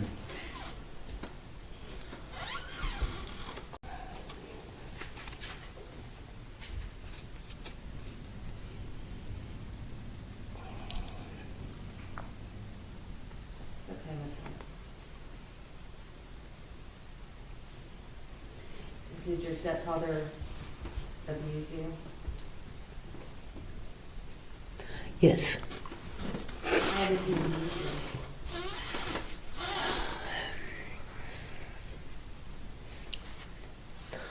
First time he abused me, they weren't even married. I was 4 when he tried to have sex with me. And this was before they even got married? Yes, ma'am.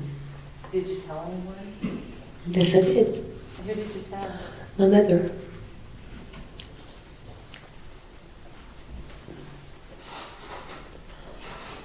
Even though you had told your mother that the man she was with at the time had abused you, did she break up with him?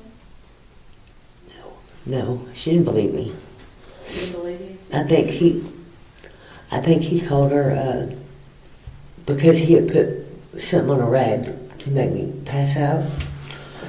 And she asked him what that smell was, and I think he said it, perfume, or he spilled perfume on me and he had to clean it up or something. I don't know what he said.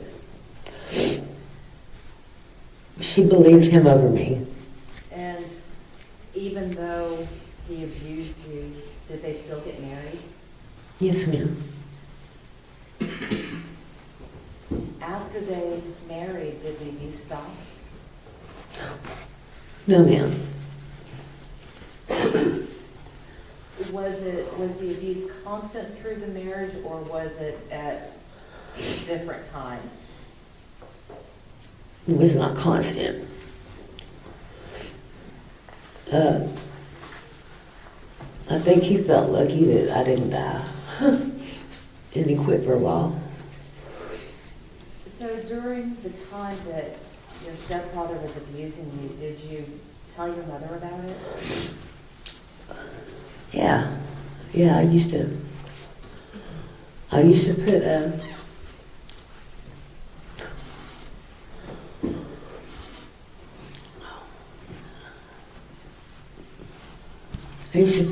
like a note on my door, whoever's coming in my room at night, and please stop. Did that person stop? No. No. At any point, were you able to report this abuse to anyone? Or let me rephrase that, to anyone who believed you? Well, when I was 14, they sent me to rehab because I was smoking weed. And came out then. When you got out of rehab, were there any conditions placed upon your household for your release? Yeah, my mom had to leave Larry. Oh, I shouldn't say that. My mom had to leave my perpetrator. And that was your stepfather? Yes, sir. Yes, ma'am. You had mentioned that you had gone to rehab because you were smoking weed.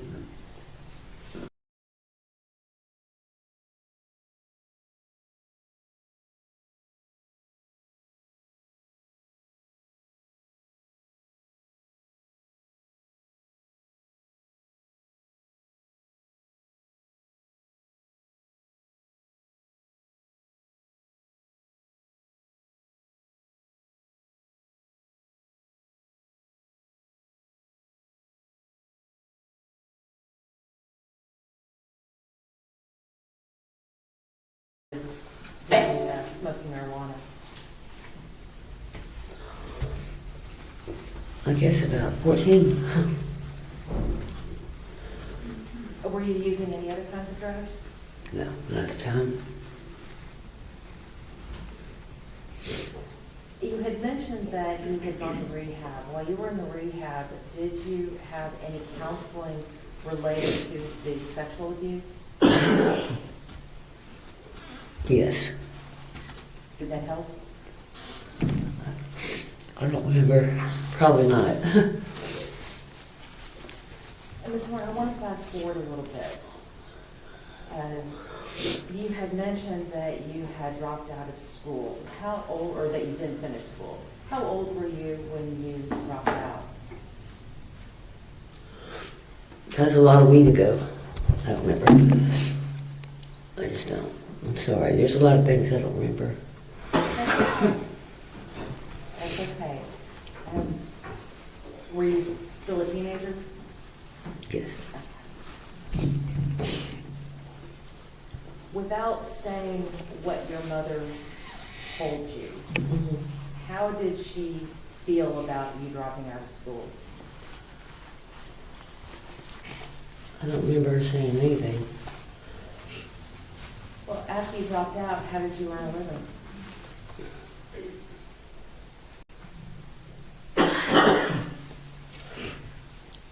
Well, Jack in the Box at first, and then Wendy's, and then Sinbad's and Illusions. What is Sinbad's? It's a club. Oh, what kind of club is that? male, topless bar. So after you dropped out of school, did you start stripping? Yeah.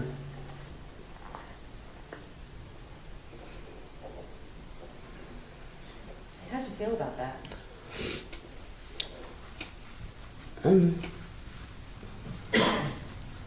It seemed to fit in with my life.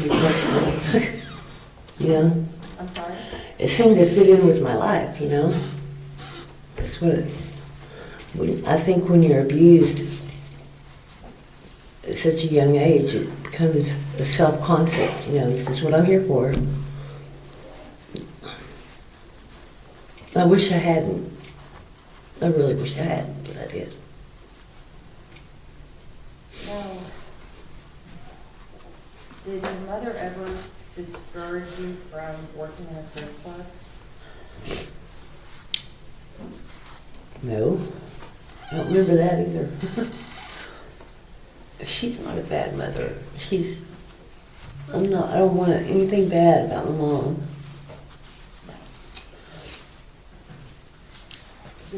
So how long did you work in the strip clubs?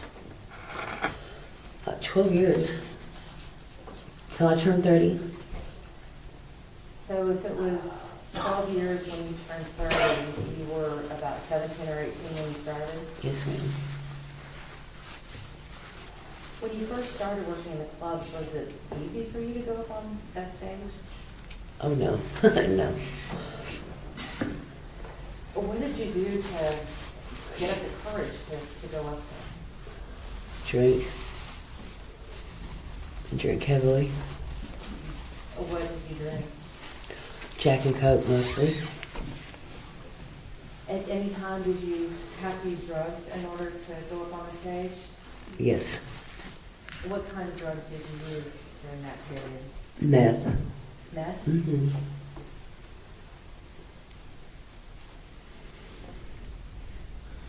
About how old, if you remember, were you when you started using meth? I don't know. At some point, did you start using even heavier drugs than meth? Yes. What drugs did you start using? When was this? Just later on? Yes.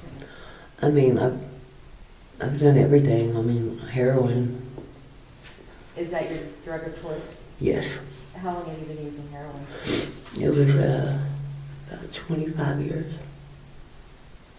When you first started using heroin, how did you use it? Was it snorted? Was it? Yeah. Yes. Little pill. I'm sorry? A little pill, snorted.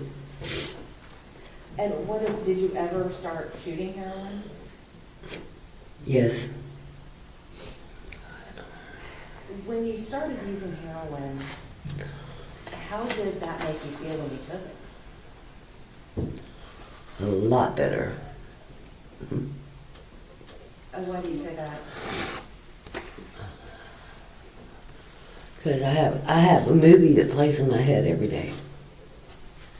Every day, without fail. And it gets rid of it. Excuse me, I'm so sorry. And you're fine, Miss Warner, you're fine. The movie that you said that is playing in your head, what kind of movie is it? Is it a comedy, a romance, a horror film? What kind of movie is it? It's my past. It's my abuse. It plays in my head every day. Does the heroin take that away? Yes, it does. Is that why you still use it? I'm on methadone now. You're on methadone now? Yeah. Ms. Horner, I want to talk to you a little bit about your own personal mental health struggles, okay? Okay. Have you ever been diagnosed with a mental illness? Bipolar disorder and schizoaffective. Have you ever been diagnosed with PTSD? Mm-hmm. Yes. Have you ever been diagnosed with ADHD? No. When did you start having mental health issues? I wasn't even aware I had them until they told me I did. Who was they? The doctors, Why did you go see doctors? because I was at my wit's end. I wanted to die Why did you want to die? because I can't do nothing right.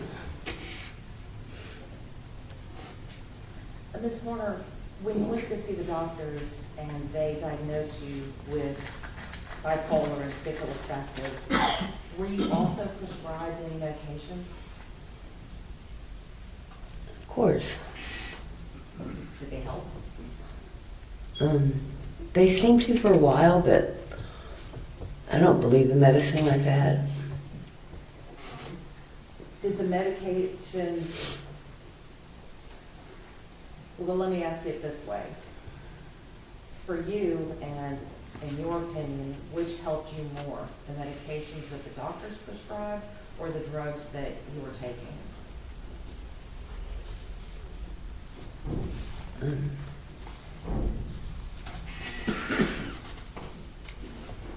I'm not sure. I didn't really give the dummy drugs a try, a chance, you know.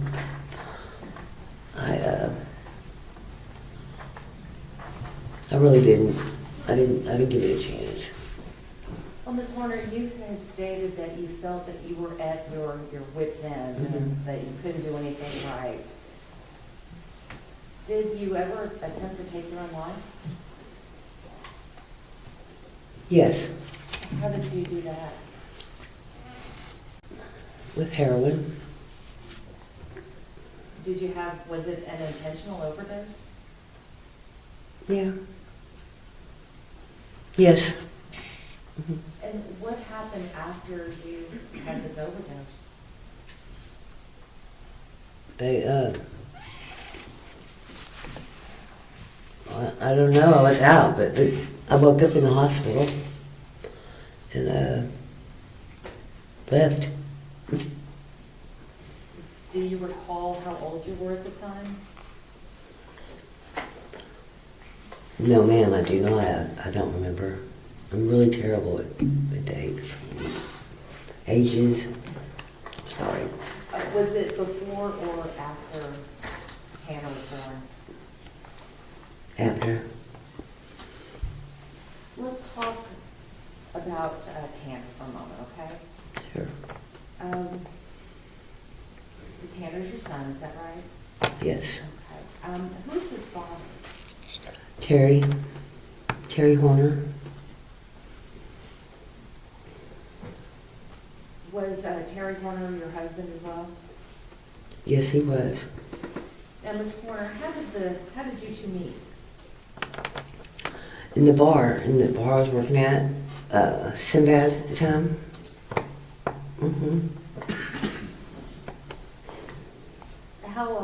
Do you recall how old you were? 17, Do you recall how old he was? 29.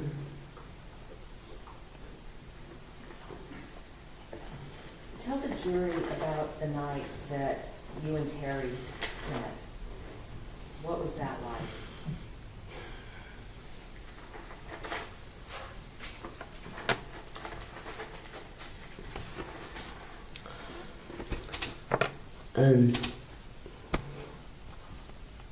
The first night we met, he raped me. There.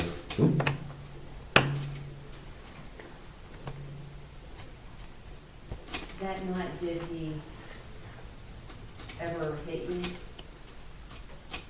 Yes, he did. Tell me about that. What happened? Well, he asked me to go back to his room and do the line, and I said, okay. And I went, and he was trying to feel me up. I said, no. And he knocked me out and made me do what he wanted.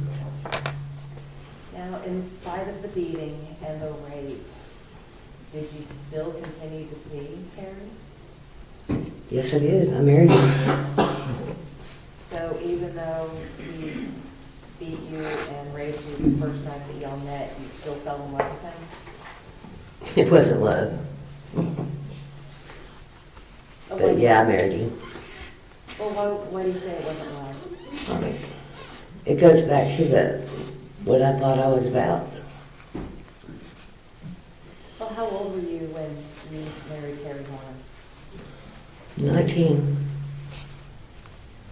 You told us that he had abused you before you got married. Did that abuse stop once you became his wife? It stopped after the first night. I mean, he never hit me again until when I decided to leave him.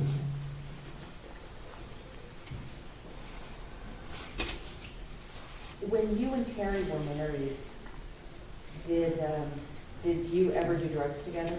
Oh yeah, At what time? meth. And how often would y'all do drugs? Not much, not too many times. We had rent to pay. Did you and Terry ever separate?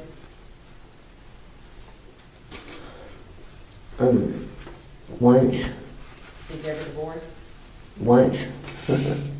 Well, are you officially divorced from him? Yes, no. Are you still married to Terry Warner? Yes, I am. He's deceased, I was just about to ask that. posthumously married. What happened to Terry? He got killed by a lady on a motorcycle When did that happen? 2 years ago. Did that happen while Tanner was still in jail? Yes. I want to talk to you a little bit about your life before Terry and before your pregnancy with Tanner. Had you been pregnant before your pregnancy with Tanner? Mm-mm. Had you ever been pregnant? Was Tanner your first pregnancy? No, he wasn't. How many times before had you been pregnant?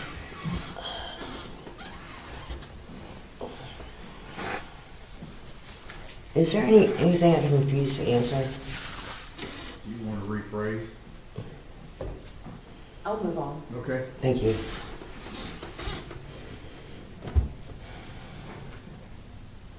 Let's talk about your pregnancy with Tanner. Okay, thank you. When you became pregnant with Tanner, were you still dancing? Yes, I was. And when you became pregnant with Tanner, were you still drinking alcohol?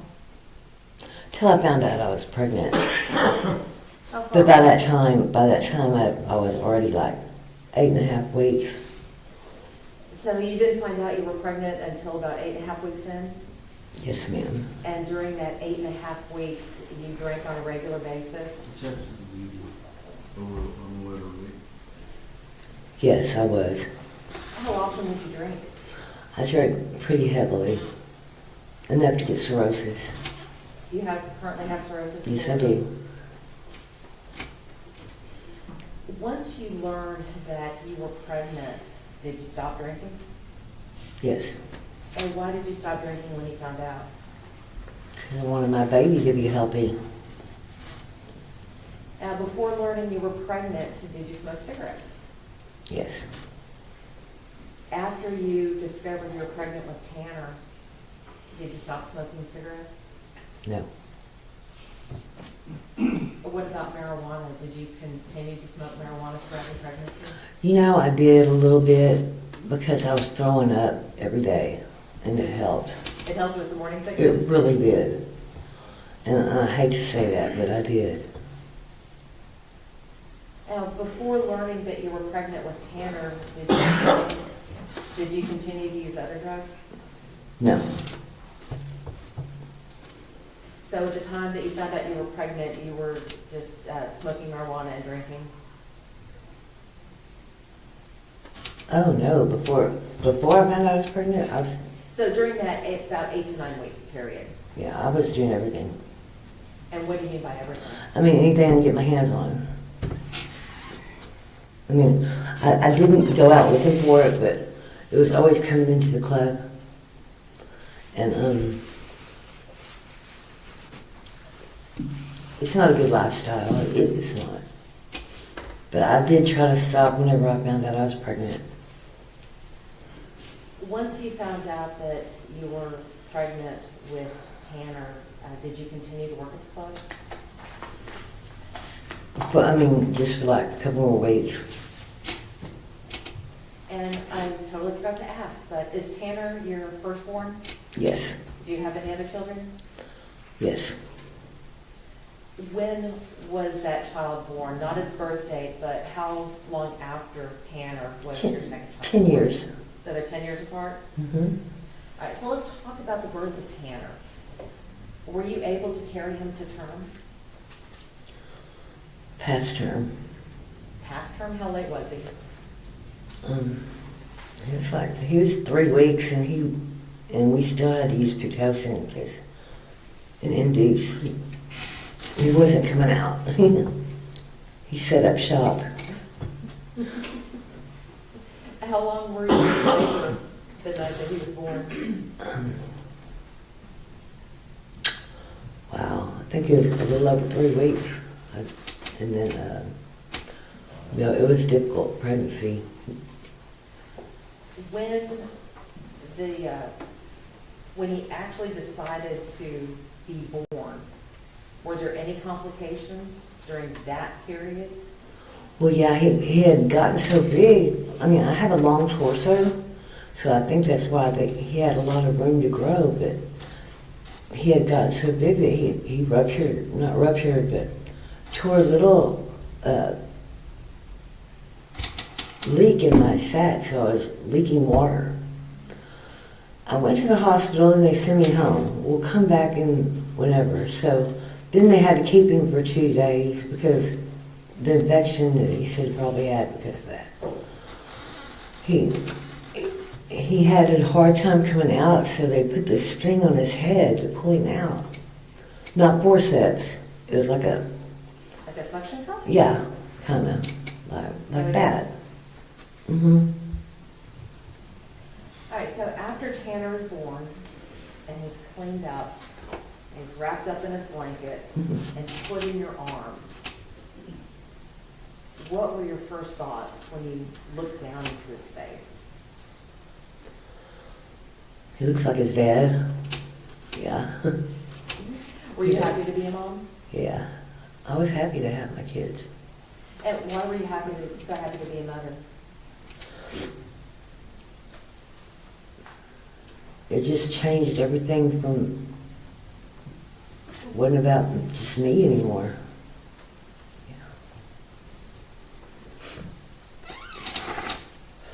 Where were you living at the time that Tanner was born?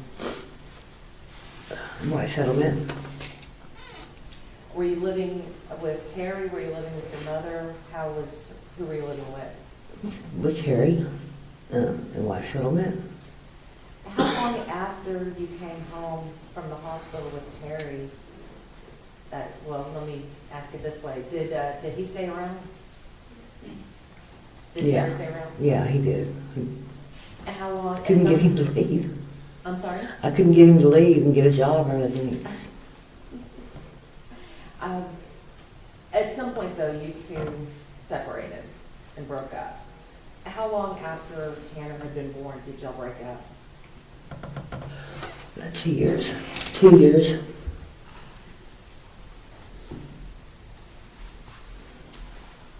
You had mentioned before, and you told the jury that before you had found out that you were pregnant, you were doing drugs, but then had quit the drugs when you found out you were pregnant.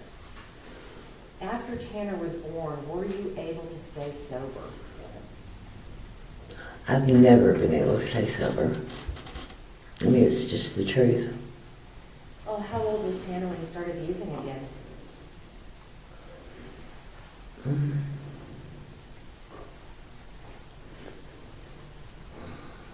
This is embarrassing. It really is. I'm sorry. Probably about 2. What made you go back to using? I don't know. When you went back, were you using the same kind of drugs, the heroin and the meth and the I hadn't started heroin. You hadn't Yeah, started heroin no. yet? Okay. So was it just the meth and the marijuana and the drinking? Yes. Cocaine. Did your drug use increase over time? Yes. Were you able to keep a job? No. And do you think that was because of the drugs? Yes. Had you ever lost a job because of your drug use? No. I could never keep a job. I think my bipolar has a lot to do with it. I don't know why I can't. With, you had mentioned that you had gone back to using drugs when Tanner was 2 years old. Do you know if he ever saw you using drugs? Yeah, he did. Tell me about that. It was sad. I nodded out one time on the toilet, and I was just like, I wasn't using the bathroom or anything. I had done what I was doing, and I just nodded out. And Tanner came in. He was just a little guy, and he thought I was dead. And he went in there and he told Mom, Mama's dead, and How did it make you feel? terrible. Just terrible. Do you think your drug use at that time affected your ability to be a mother to Tanner? There were several times when I knew I was out of control. Have you ever been arrested because of your drug use? Yes. What were you arrested for?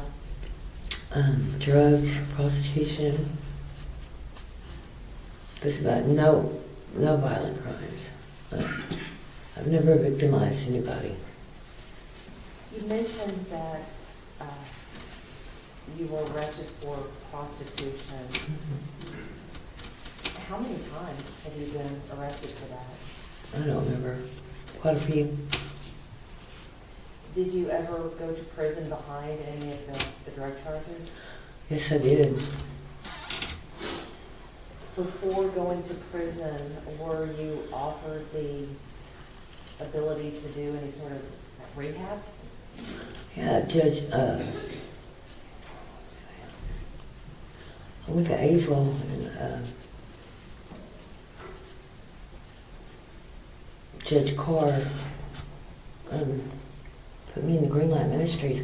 I piloted that program, actually.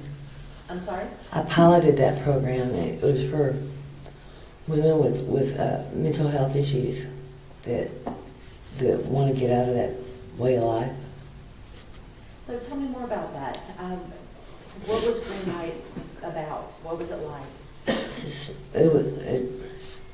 It gave you a foothold and tried to get you started on a clean life. It was really a good program. Did you complete the program? No, I fell in love again and I quit. While you were at the program, was that an inpatient or an outpatient? It was residential. Mhm. Were you able to have Tanner there with you? Yes, well, he visited there Where was he living when you were at Green Light Ministries? in Lake Worth, Lakeside. And who was he living with? Mhm. Were there any other rehab facilities that you went to? Nexus, First Choice. I went to all of them. Oh, so let's talk about First Choice. When you were with at First Choice, was that a residential program as well? Yes, ma'am. Were you able to bring Tanner with you? Yes, ma'am. At this time, was your other child born? The first time he wasn't. The second time he was.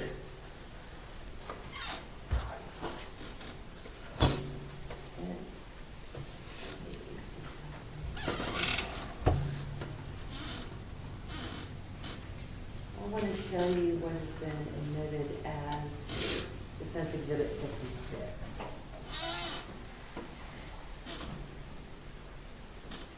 Where was this taken? It's like Nexus. At the Nexus? And who are the people in the photo? Me standing up, my grandmother, Mary, sitting down on the left, and Tanner is between me and my mother. And so that's your mother on the right? Right. Jackie.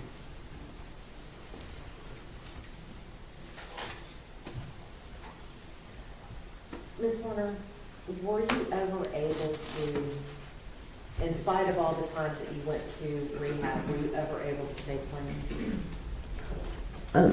Sporadic times, yeah. I always wanted to. I had the want to, but couldn't do it. What do you think kept you from being successful in staying clean?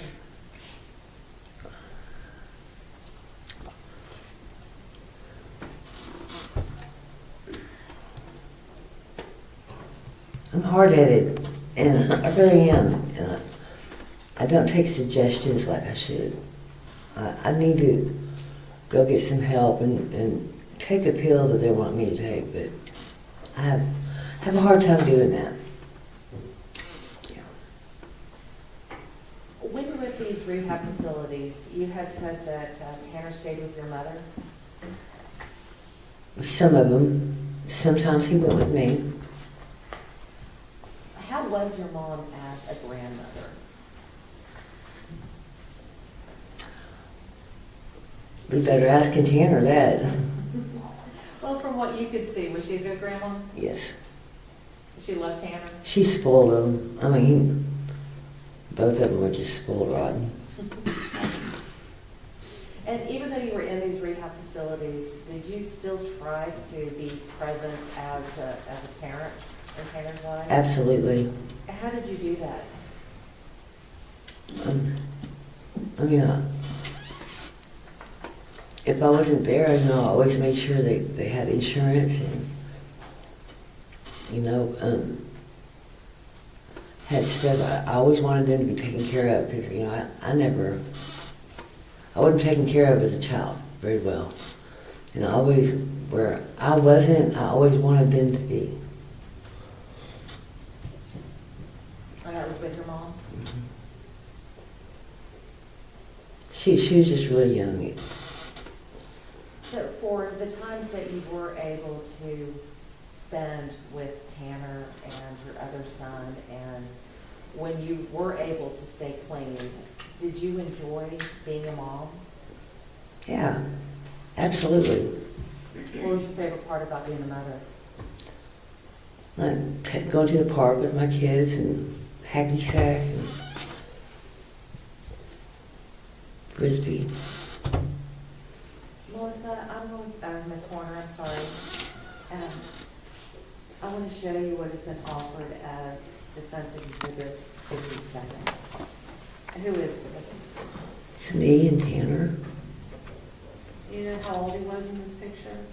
About one or two. Let's look at Defense Exhibit number 58. Who is that? That's Tanner. Do you know how old he is in this picture? About 3.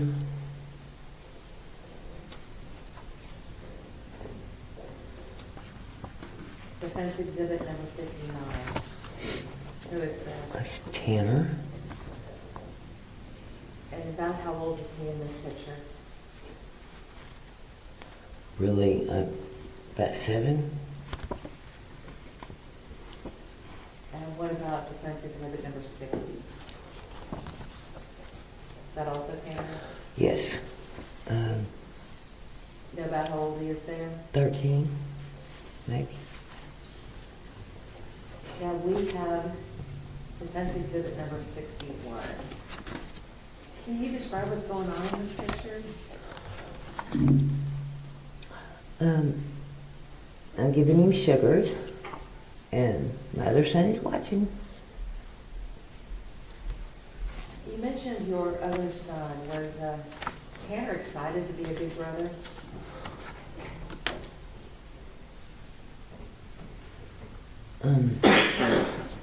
Was Tanner? Yeah. I don't know. I think he was a little jealous, actually. As most big brothers and big siblings are. Yeah, I was lucky enough to be the baby, so. yeah. We've talked about your rehab, we've talked about your drug use, we've talked about your mental health. I want to talk to you a little bit about your physical health.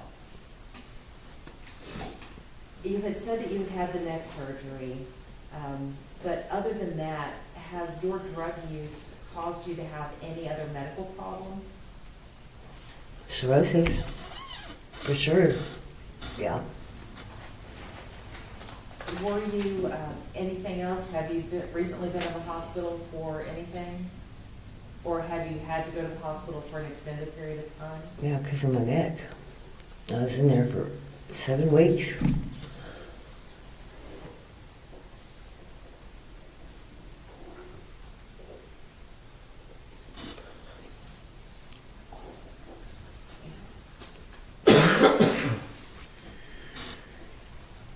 Because of the drug use, have you had to go to the hospital over the years to be treated for things?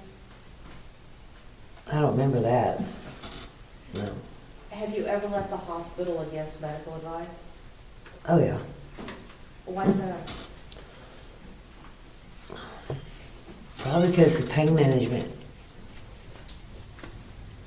Tell me more about that. What do you mean you left the hospital because of pain management? Well, you know how they are with opioids, and they won't. That's what helps my pain, and they have a thing about that now. When you left the hospital against medical advice, was it to go get opioids? Yes. And by opioids, do you mean heroin? Yes. Do you know about how many times you left the hospital in order to get heroin?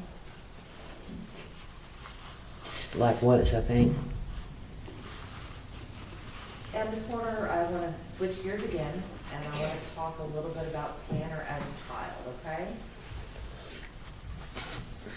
And please, I know that you're in pain. Do you let me know when you need a break, okay? Okay. When Tanner was a child, did you ever notice anything about him that made you feel that he was, I don't know, different from other children? Yes. Yes. What kinds of things did you notice?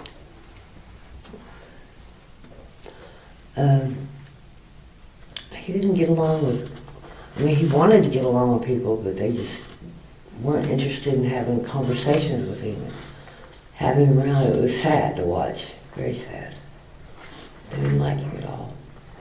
How old was he when you first started to notice these things? Probably when he started school.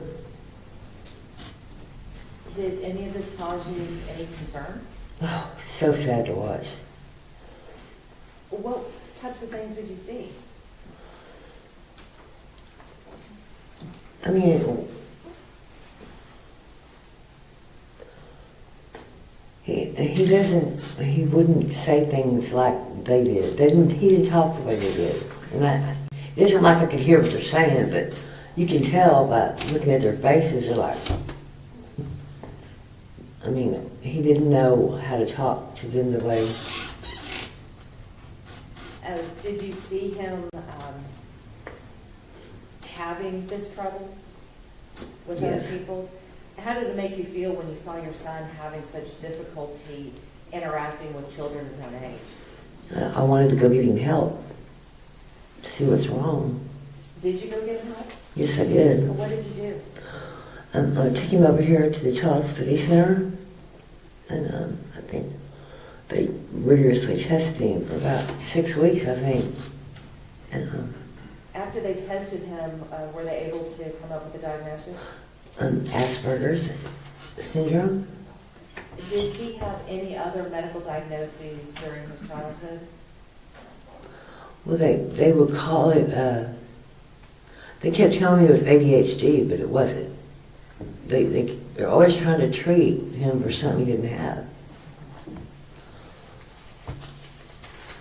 And the medicine would always change him and make him something he wasn't.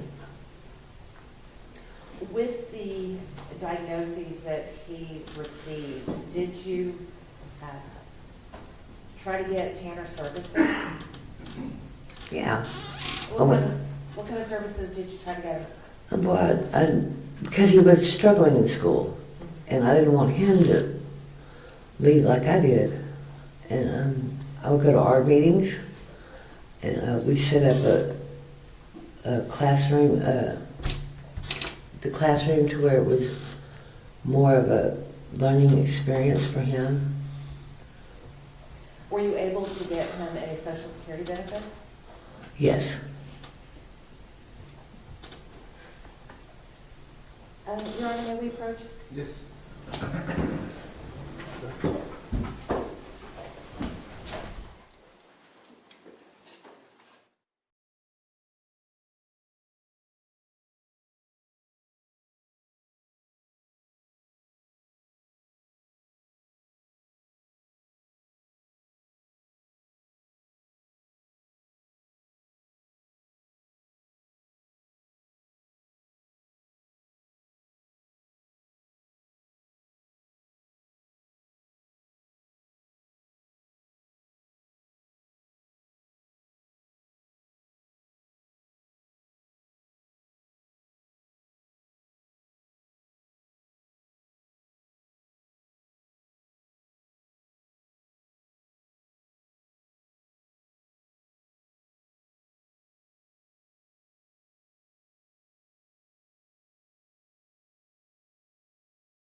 Ms. Warner, before we broke, we were talking about Tanner's diagnoses. One of those diagnoses that you had mentioned was Asperger's. Did you ever see Tanner have any, I guess the word I'm going to use is meltdowns, when he was younger? Yes. How often did these meltdowns occur?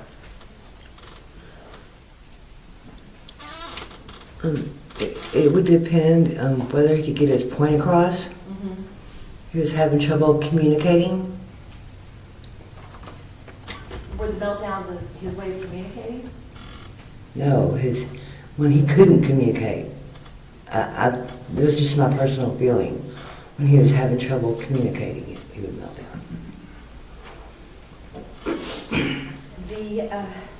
Let's talk some more about these meltdowns. When did you first notice Tanner having these meltdowns?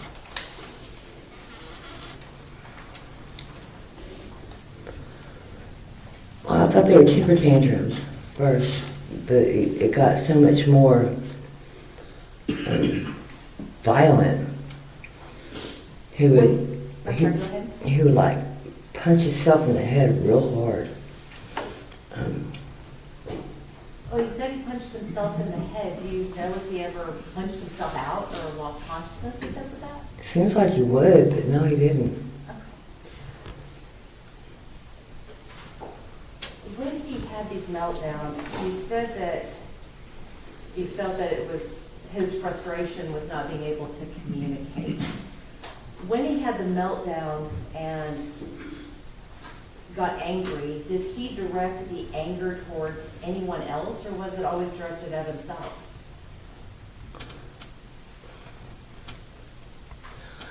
I'm sure it was just at himself, really. And did you ever see him direct his anger at anyone? He never else? tried to hit anybody. Did he ever try to hit you? No, Did you ever see him try to hit his grandmother? no, Did you ever see him hit a wall? yeah, What would he hit the wall with? his fist. Would he ever break things? Yes, But you never saw him exhibit anger towards yourself? no, not really.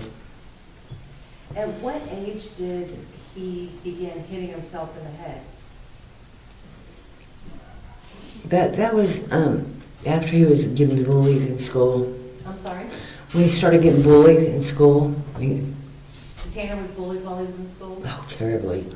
Did you ever see any of the bullying happen? No, I would want to go up there and say to him, but he would never let me. He would never let me go up there. He said I would make it worse, but I wanted to. What kind of bullying did you see happen? I didn't see it. Your Honor, she just stated she didn't see it herself. Sustained. Did you see Tanner get bullied at any time? Not at school. His grandfather did sometimes. You saw his grandfather bully him? I saw his grandfather bully him sometimes. So let's talk about his grandfather. Who was his grandfather? Bill Harbison, And he was married to your mother, Jackie? yes. Can I refrain from using names, please? How about we call him grandfather? Okay, Is that okay? yes. Okay. How long were your mother and second stepfather, married? 30 years. At any time did you and Tanner live with them? The majority. Mhm. Or when you say the majority, what do you mean by the majority? The How long- majority of Tanner's life, The majority of Tanner's life? yes.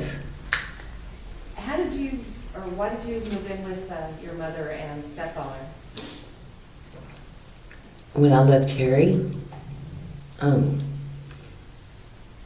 was scared Why were you scared? because his dad stopped me for a long time. And and I got scared, and I moved in there because I was watched better. So you were afraid that your husband would hurt you? You said he stalked you. How did he stalk you? He would sit across the street from my work and like follow me home and stuff like that. Did you fear for your safety? Well, yeah. Did you fear for Tanner's safety? No, not at that time. Did did you think that Terry would ever hurt Tanner? No. Was he a good father? He loved his dad. His dad loved him. Was his father able to be there for him throughout his life? Sometimes. When Terry wasn't able to be there for Tanner, typically where was he? I don't know. Do you know if he ever went to prison? Yes, How often or how many times did Terry go to prison? twice. Do you recall for how long? No. When you went to go live with your mother and your stepfather, you brought Tanner with you, is that right? Yes, I did. How'd that go over with your mom and stepfather? Did they like having y'all there? Yeah, they did, actually. Did you have a good relationship with your mother at the time? Well, I was doing my own thing. I really did it because I was having support with him. It was hard trying to do it on my own. Is it difficult being a single mom? Absolutely. And were you doing the best you could?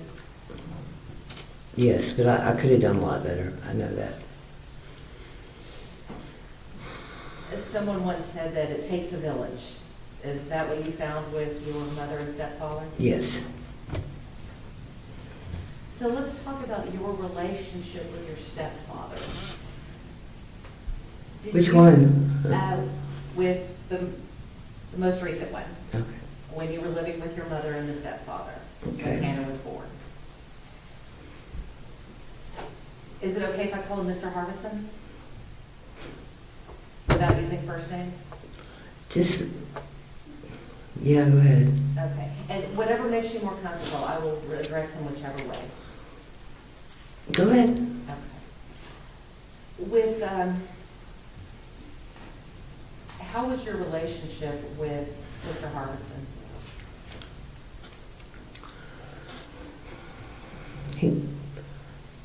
He was, well, he was a Vietnam veteran. He's very gung-ho and he very disciplined, and I wasn't.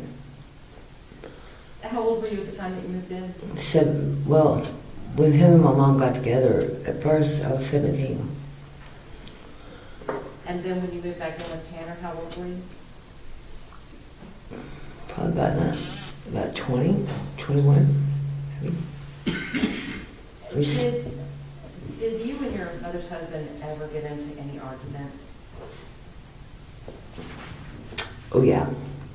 It was a lot of them. Did any of them ever happen in front of Tanner? Yeah, several. Now, when we're talking about arguments, are we talking about disagreements or full-on yelling matches? I mean, we would yell, but, I'm not proud of anything I did. I'm not. I wear my shame like a badge now. Well, did any of the arguments that you had with your mother's husband, did they ever turn physical? Yes. Yeah, he did. He ripped my other son out of my arms one time. And couldn't believe he did that. How old was he at the time? Me? Your son, when that happened? The other one? Yes. I think he's like 3 or 4. when that happened. Did any of these physical fights ever happen in front of Tanner? Yeah, I mean, one time, well, just that one, I think, Tanner had already grown up, and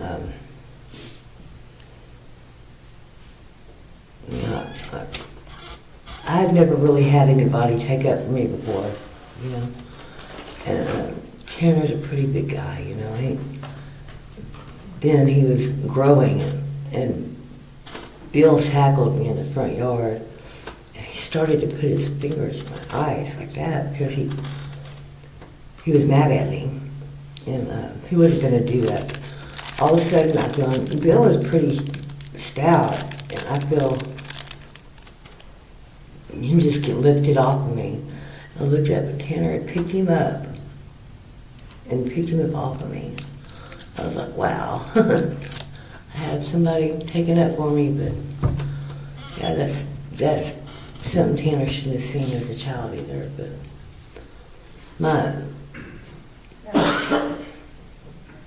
What about the relationship between your stepfather and Tanner? How was that? I think Tanner kind of worshipped him, really. Liked him a lot, but Bill was mean to him.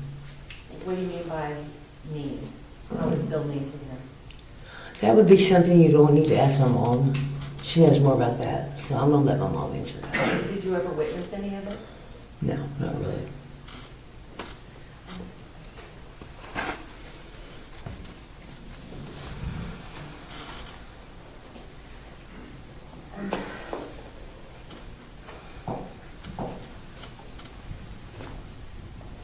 Melissa, are you a grandmother? Yes, I am.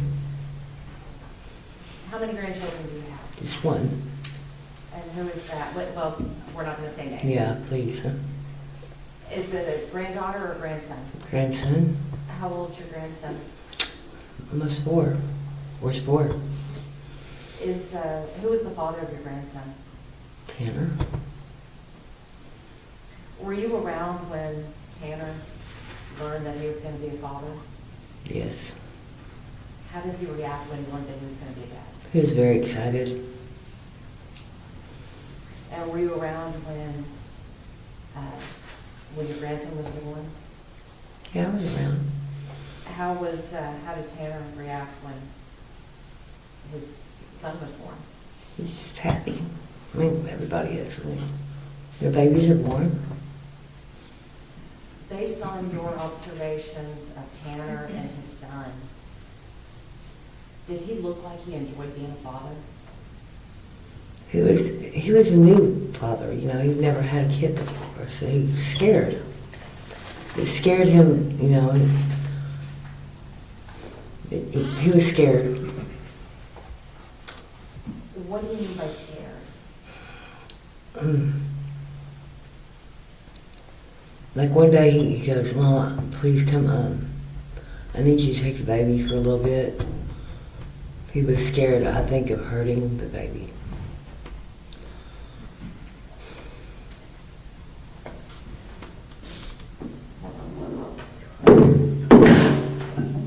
Did you watch Tanner and your grandson together often?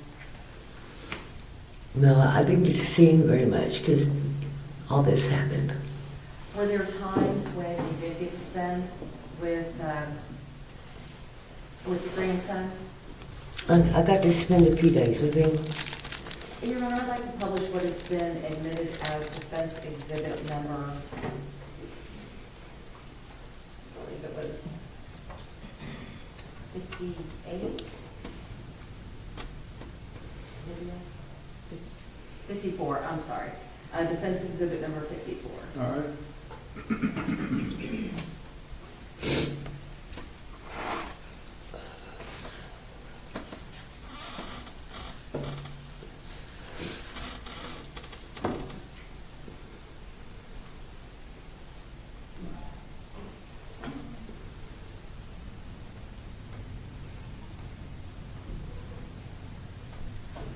Good boy. Good boy. Yeah. Yeah.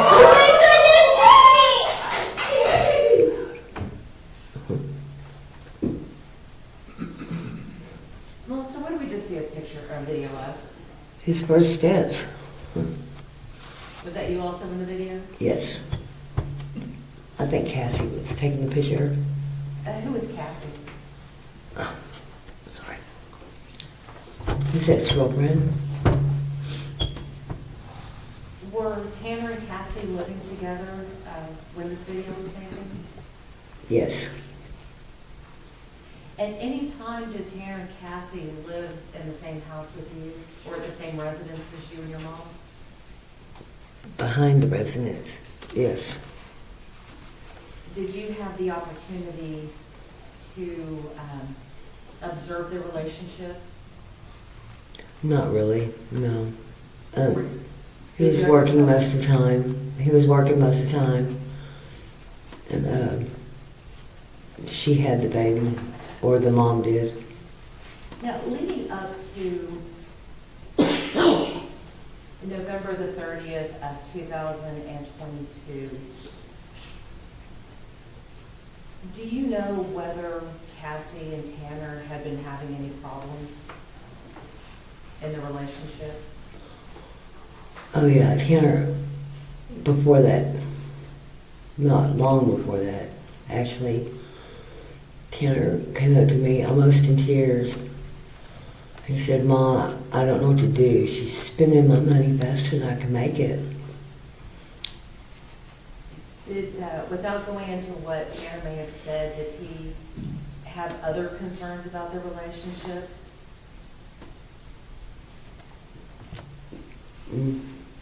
Not really. I mean, he wanted them to be together, you know, but he didn't want. I don't think he felt like he could keep up with it, with the whole thing. Now, you've known Tanner all of his life. Did the issues with Cassie and the finances, based on your observations, did that appear to cause him distress or stress? Yes, he had finally found a girl to stay with, you know, that would stay with him. And he really wanted to keep her, you know. So he was treated pretty bad. Ms. Horner, I want to talk to you about the incident itself, the reason why we are here today. You understand that your son has pled guilty to kidnapping and killing Athena Strand, right? Yes. And you know some of the facts and information surrounding what may have occurred during the incident. Is that right? Yes. Knowing that he pled guilty to this, are you angry with him? I'm so mad at him. I want to just tear his ass out.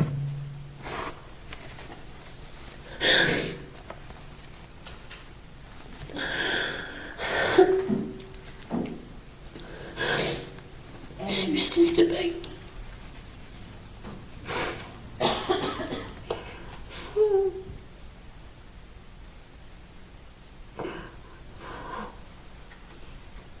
Ms. Horner, in spite of everything that you know about this case, do you still love your son?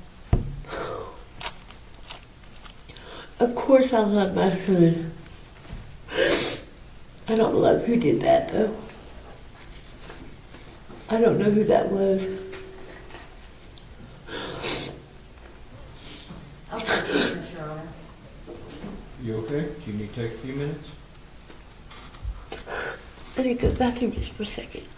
Y'all return to your room, we'll call you right back.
I'm sorry.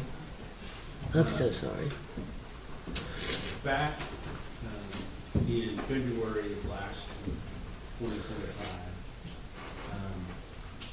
you were in the hospital, correct? Yes, it was. And at that time, did Ms. Anderson, the defense attorney, and myself do what's called a deposition, where we ask you some questions, kind of like we're doing here in the court today? Yes, You remember that, right? yes. And so I just want to tell you, I kind of know you a little bit more than just from what you've said here today, because we spent several hours talking at that time, correct? Yes. So I'm going to kind of try to just quickly go through a few things. You had a difficult childhood that you described for the jury here. And there came a point where you needed a place to go, right? Yes. When you separated from Carrie. Yes. And where did you go? To my mom's. And that was home for you, correct? Yeah. And from the point that you went to your mom's, when you separated from Carrie, when Tanner was 2 years old, was that Tanner's home, essentially, from that point forward? Well, I dragged him in and out. You know, I took him to several residential facilities, trying to get it right. I really did try. And I understand that. You always knew, he always knew, that that was his home where he could go back to, correct? Yes. And when you lost your sobriety, at times where you would go off on your own and leave, where would Tanner be? At home Okay. And home was where? with my mom, Okay. And who else? Bill. Okay. And did Tanner have a name for your mom and for Bill? Mimi and Papa. And when we talked before in February of 2025, you said that Papa was a good Papa to you. Yeah. Tell us what kind of things made him a good Papa.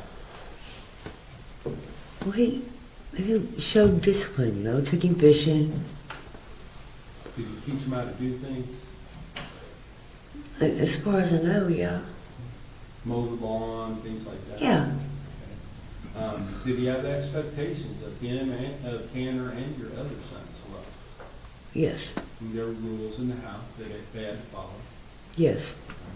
And your mom, was she a good and a loving provider for those boys? Yes. And knowing that, that they had a safe and good place to live, did that make you feel better about everything? Yes, we did. And did you always feel that Tanner and your other son, I won't call them by name, but that they were safe there with Mimi and Papa? Yes. And that Mimi and Papa were going to provide them with the support that they needed, even if you weren't in the picture. Right. Is that right? Right. And then there would be times where you would come home as well, right? Right. And how would things change when that happened? Well, I would be, you know, sorry that I was gone, and once again I was gone, and I'm almost sorry, and Bill would give me the talk, and you know. But were you essentially welcomed back into the family? Sure. And Well, they know I was a good mother. They knew when I was around I was a good mother. that you loved your sons? Absolutely. Right. But as far as their schooling and whatever benefits that they might be receiving, who was the person handling those kind of things for the most part? Me. You? Me. Okay, so who would be handling it when you were not there? Now, my mother, I would get the insurance for him because my mother was working at the time. She couldn't. And me and the boys were staying behind, so in the back. So it would work out like that. And with regard to the time that all this went down, you were living there. Bill had passed away some time ago, correct? Yeah. 4 years ago. Papa passed away, when was that? About 4 years ago. And after that, were you living there with your mom in the house? Yes, And was your other son also in the house? yes. Can we not talk about him, please? I'm not gonna. He doesn't want me to talk about him. Okay, I understand. But as far as the people that were living in the house, it was the three of you. And where was Tanner living? In the back. And do you call that the shed, what do you call it? Bedroom, The pigsty. or pigsty? Yeah, Why do you call it a pigsty? because he doesn't know how to clean. He's a terrible cleaner. But has, over the years, that place has been cleaned and then made dirty again? Yeah, and- I mean, I would go back there and do what I could, but it would get so trashed so fast. So I don't know. Understood. So let's talk about Tanner and his, what the things that he did. Was Tanner, did he graduate from high school? Yes, Okay. Was he into music? oh yeah, that's his thing. Did he play musical instruments? Yeah, he plays everything. Guitar? Yeah, if he picks up an instrument, he can master it. Does he sing? No, Does he try to sing? he tries to sing. Did he play keyboard? Yeah, Does he mix his own music on the computer? yeah, he's pretty good. Does he play a lot of video games? You know, So he had interests similar to other people, correct? right. Now let's talk about, in high school, did he participate in the wrestling team? Yes, he did. Did you go and watch him do that? Yeah, I went once or twice. When he was little, did he play in Little League games, things like that? Yes, he did. So he was able to be on a team and participate, just like other kids, correct? Well, I mean, he tried. Well, he was a part of the team, right? Yeah, it didn't last long though, but he tried. And I always told him, as long as you try. And when they did the practice for the bands, did they do it often at your house or back at Tanner's room behind My neighbors didn't like that too much, so they had to do it somewhere else. 'Cause my neighbors didn't like that. But Tanner was a part of several different bands, do you agree? Yes, So in that respect, he was working with other young men, same age as himself or around that age? Is that so they got Did you freaked out on ever, him. did you ever express any concerns other than just the loudness of the music about what was going on back there during the band practice? What was going on back? I don't know what was going on back there. I don't. Let me ask you, I want to talk to you about this particular case. I'm not gonna, I want you to know, I understand your life situation has not been easy, and I know this has not made it easier. But I want to ask you what your understanding is of what happened in this case. Objection, non-relevant. Oral, a letter answer. Okay, could you say that again, please? What is your understanding of what happened in this case? At first or after? Right now? Well, let's talk about it at first. Well, at first I believed in what my son told me. And what did he tell you? That he had backed into a little girl. He panicked and strangled her. And so you said at first I believed that, and now do you believe something different? Yes, I do. And have you been watching the live streams of the Don't get me thrown in jail. What was Am it? I going to go to jail for that? No. Yes, I have. Okay, you're not. I'm just asking if you had the ability to watch the trial process. Yes, I have. Okay. So now that you've seen those things, what is your understanding about what happened?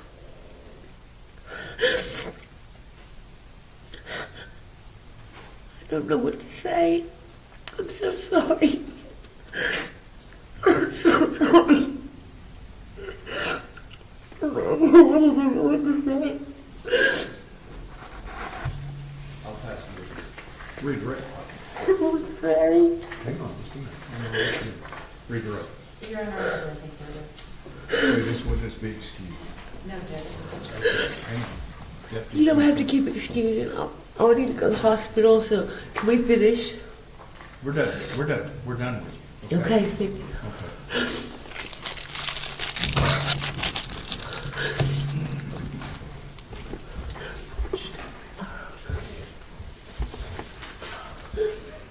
So sorry.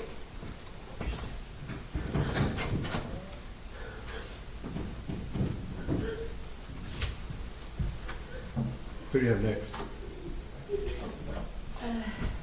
We have Dottie. Okay. I think the next, is she back here or out there?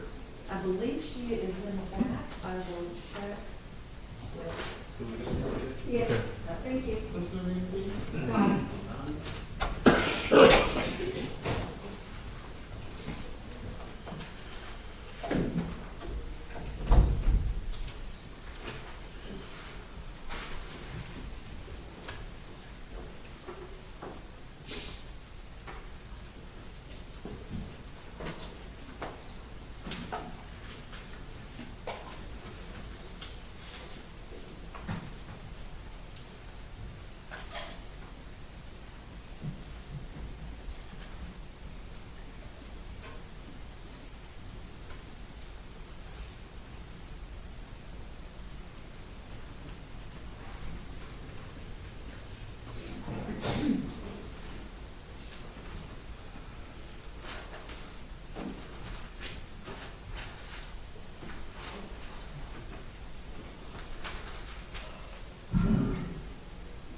Okay, raise your right hand. Solemnly swear or affirm testimony given this cause to be the truth, whole truth, and nothing but the truth, so help you God. Yes, sir. Okay. There's a rule of evidence in effect, says you can't be in court unless you're testifying. And once you have testified, don't discuss your testimony with anybody else except the lawyer. Okay? If you would tell the court reporter your first name and spell it for me. Dottie. Okay. Ms. Anderson.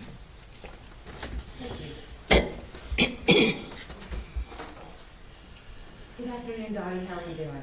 Okay. Dottie, if you will just introduce yourself to the jury, and we agree that there will be no last names here, but if you'll just let them know your name, please. Dottie. Dottie, how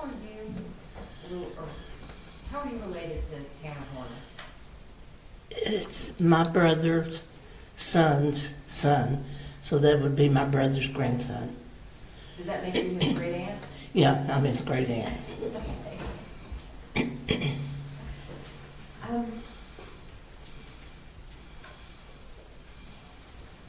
I want to talk to you a little bit about your family, okay?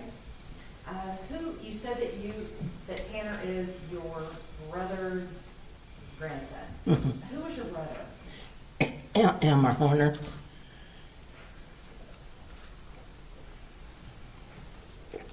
And obviously Elmer had some kids. Yeah, yes, And one of those children was the father of Tanner Horner. yes. What was his name? Terry Lynn.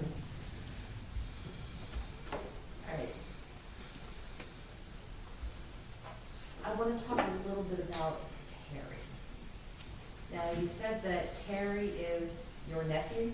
Yes. Okay, and his parents were Elmer Horner, and who was his mother? Shirley. Shirley, okay. No, Janet. Janet, okay.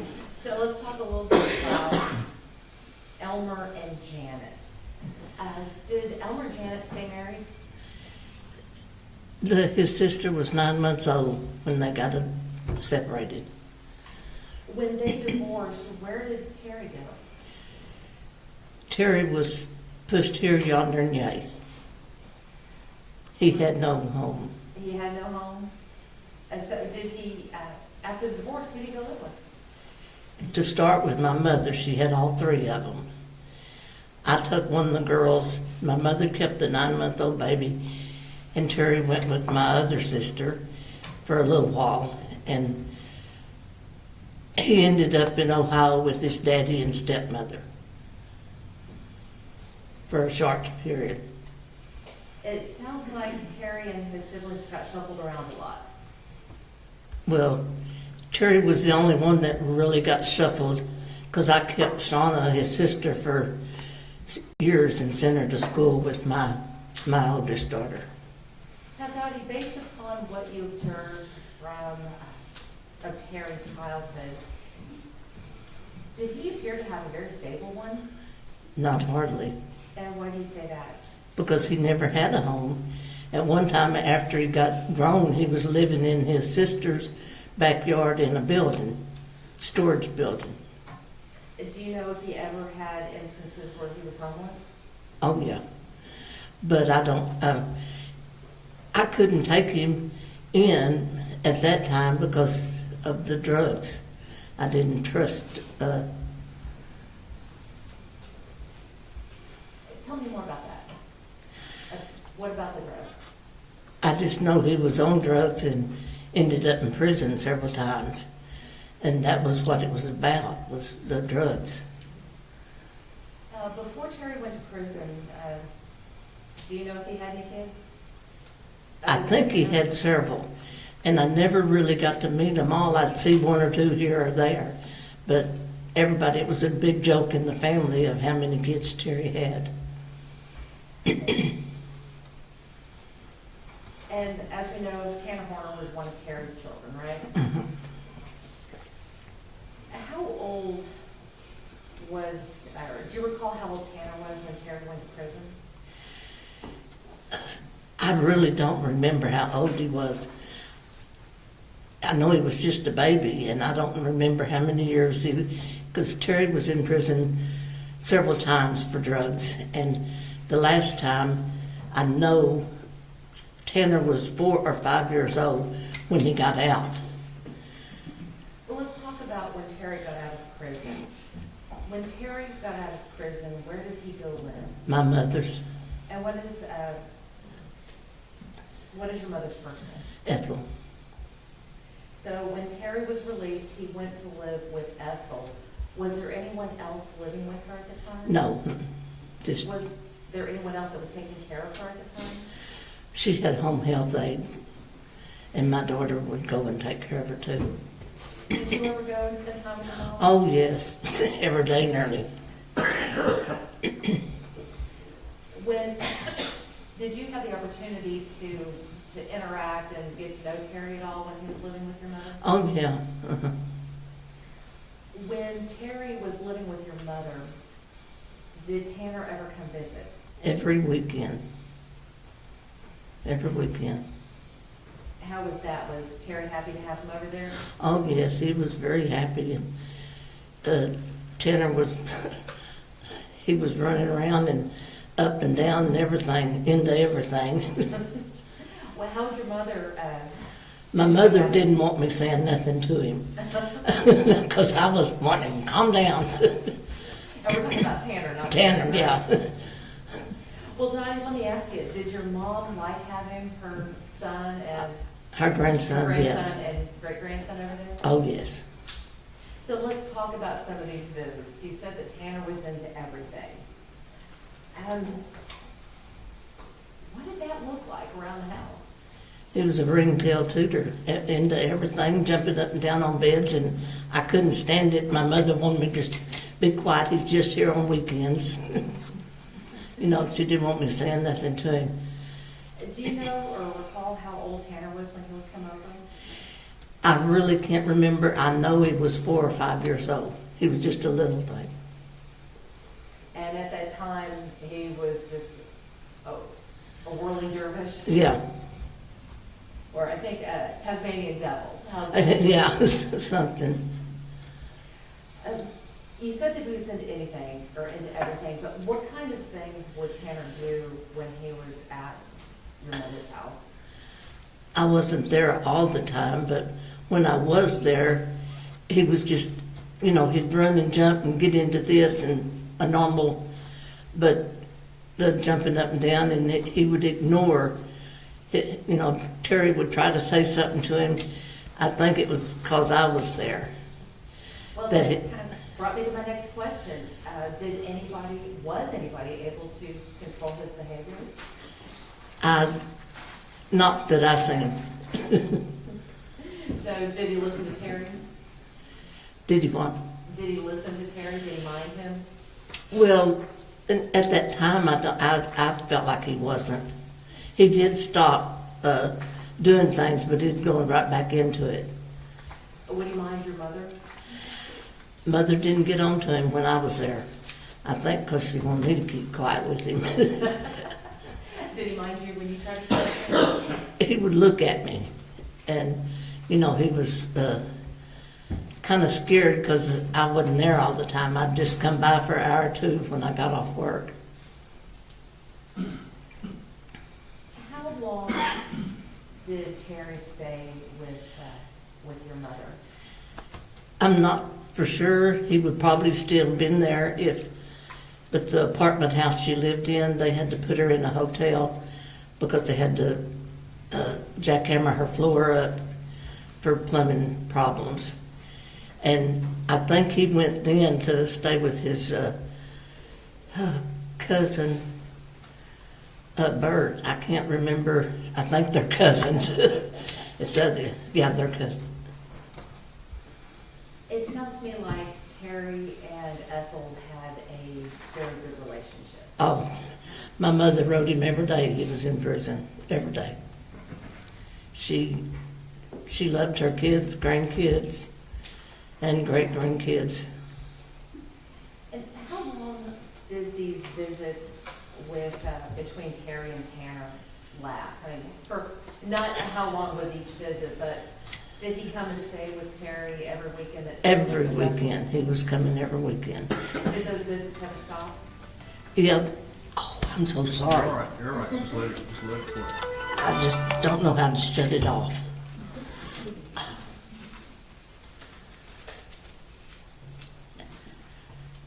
How long I'm sorry. I can ask the question again. How long did Terry live with Ethel? I'm not for sure how long, but as long as, you know, she was there. And I guess then is when Bert said he could come out there. And did Tanner go every weekend that he lived with Ethel? Oh, yeah. Mhm. Did the visits between Terry and Tanner ever stop? Not while he lived there. Well, one weekend, yes, because the mother wouldn't. We understood it was. She wanted Terry to go with her to buy drugs, and he didn't want to, and they got into a big deal, and she wouldn't let him have him for a week or so.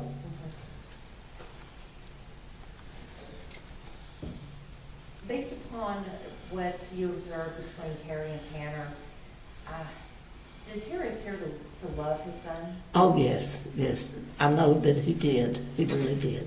And what makes you say that? Because of the way he acted with him. You know, when I said something about him jumping up and down on the bed, the way Terry got him to stop, you know, instead of, you know, I would have swatted him, but not Terry, not with the, you know, he really cared and knew that he'd been gone out of his life and he wanted to be back in his life. I really think he was just a very small baby when he went to prison. And based on your observations and your interactions with Terry and Tanner, do you feel that sorry, that Terry was, trying to turn his life around to take care of his son? Yes, I do. Was he able to do that?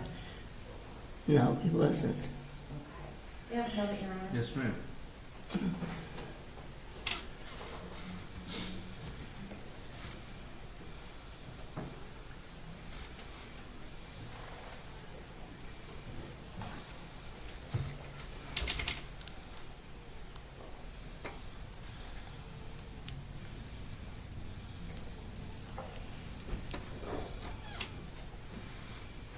I have nothing further, Your Honor.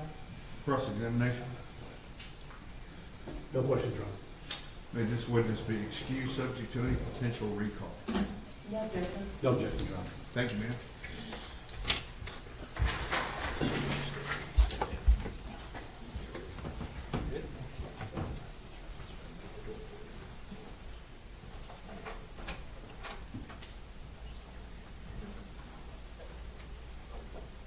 I need to visit with the lawyers for a few minutes, okay?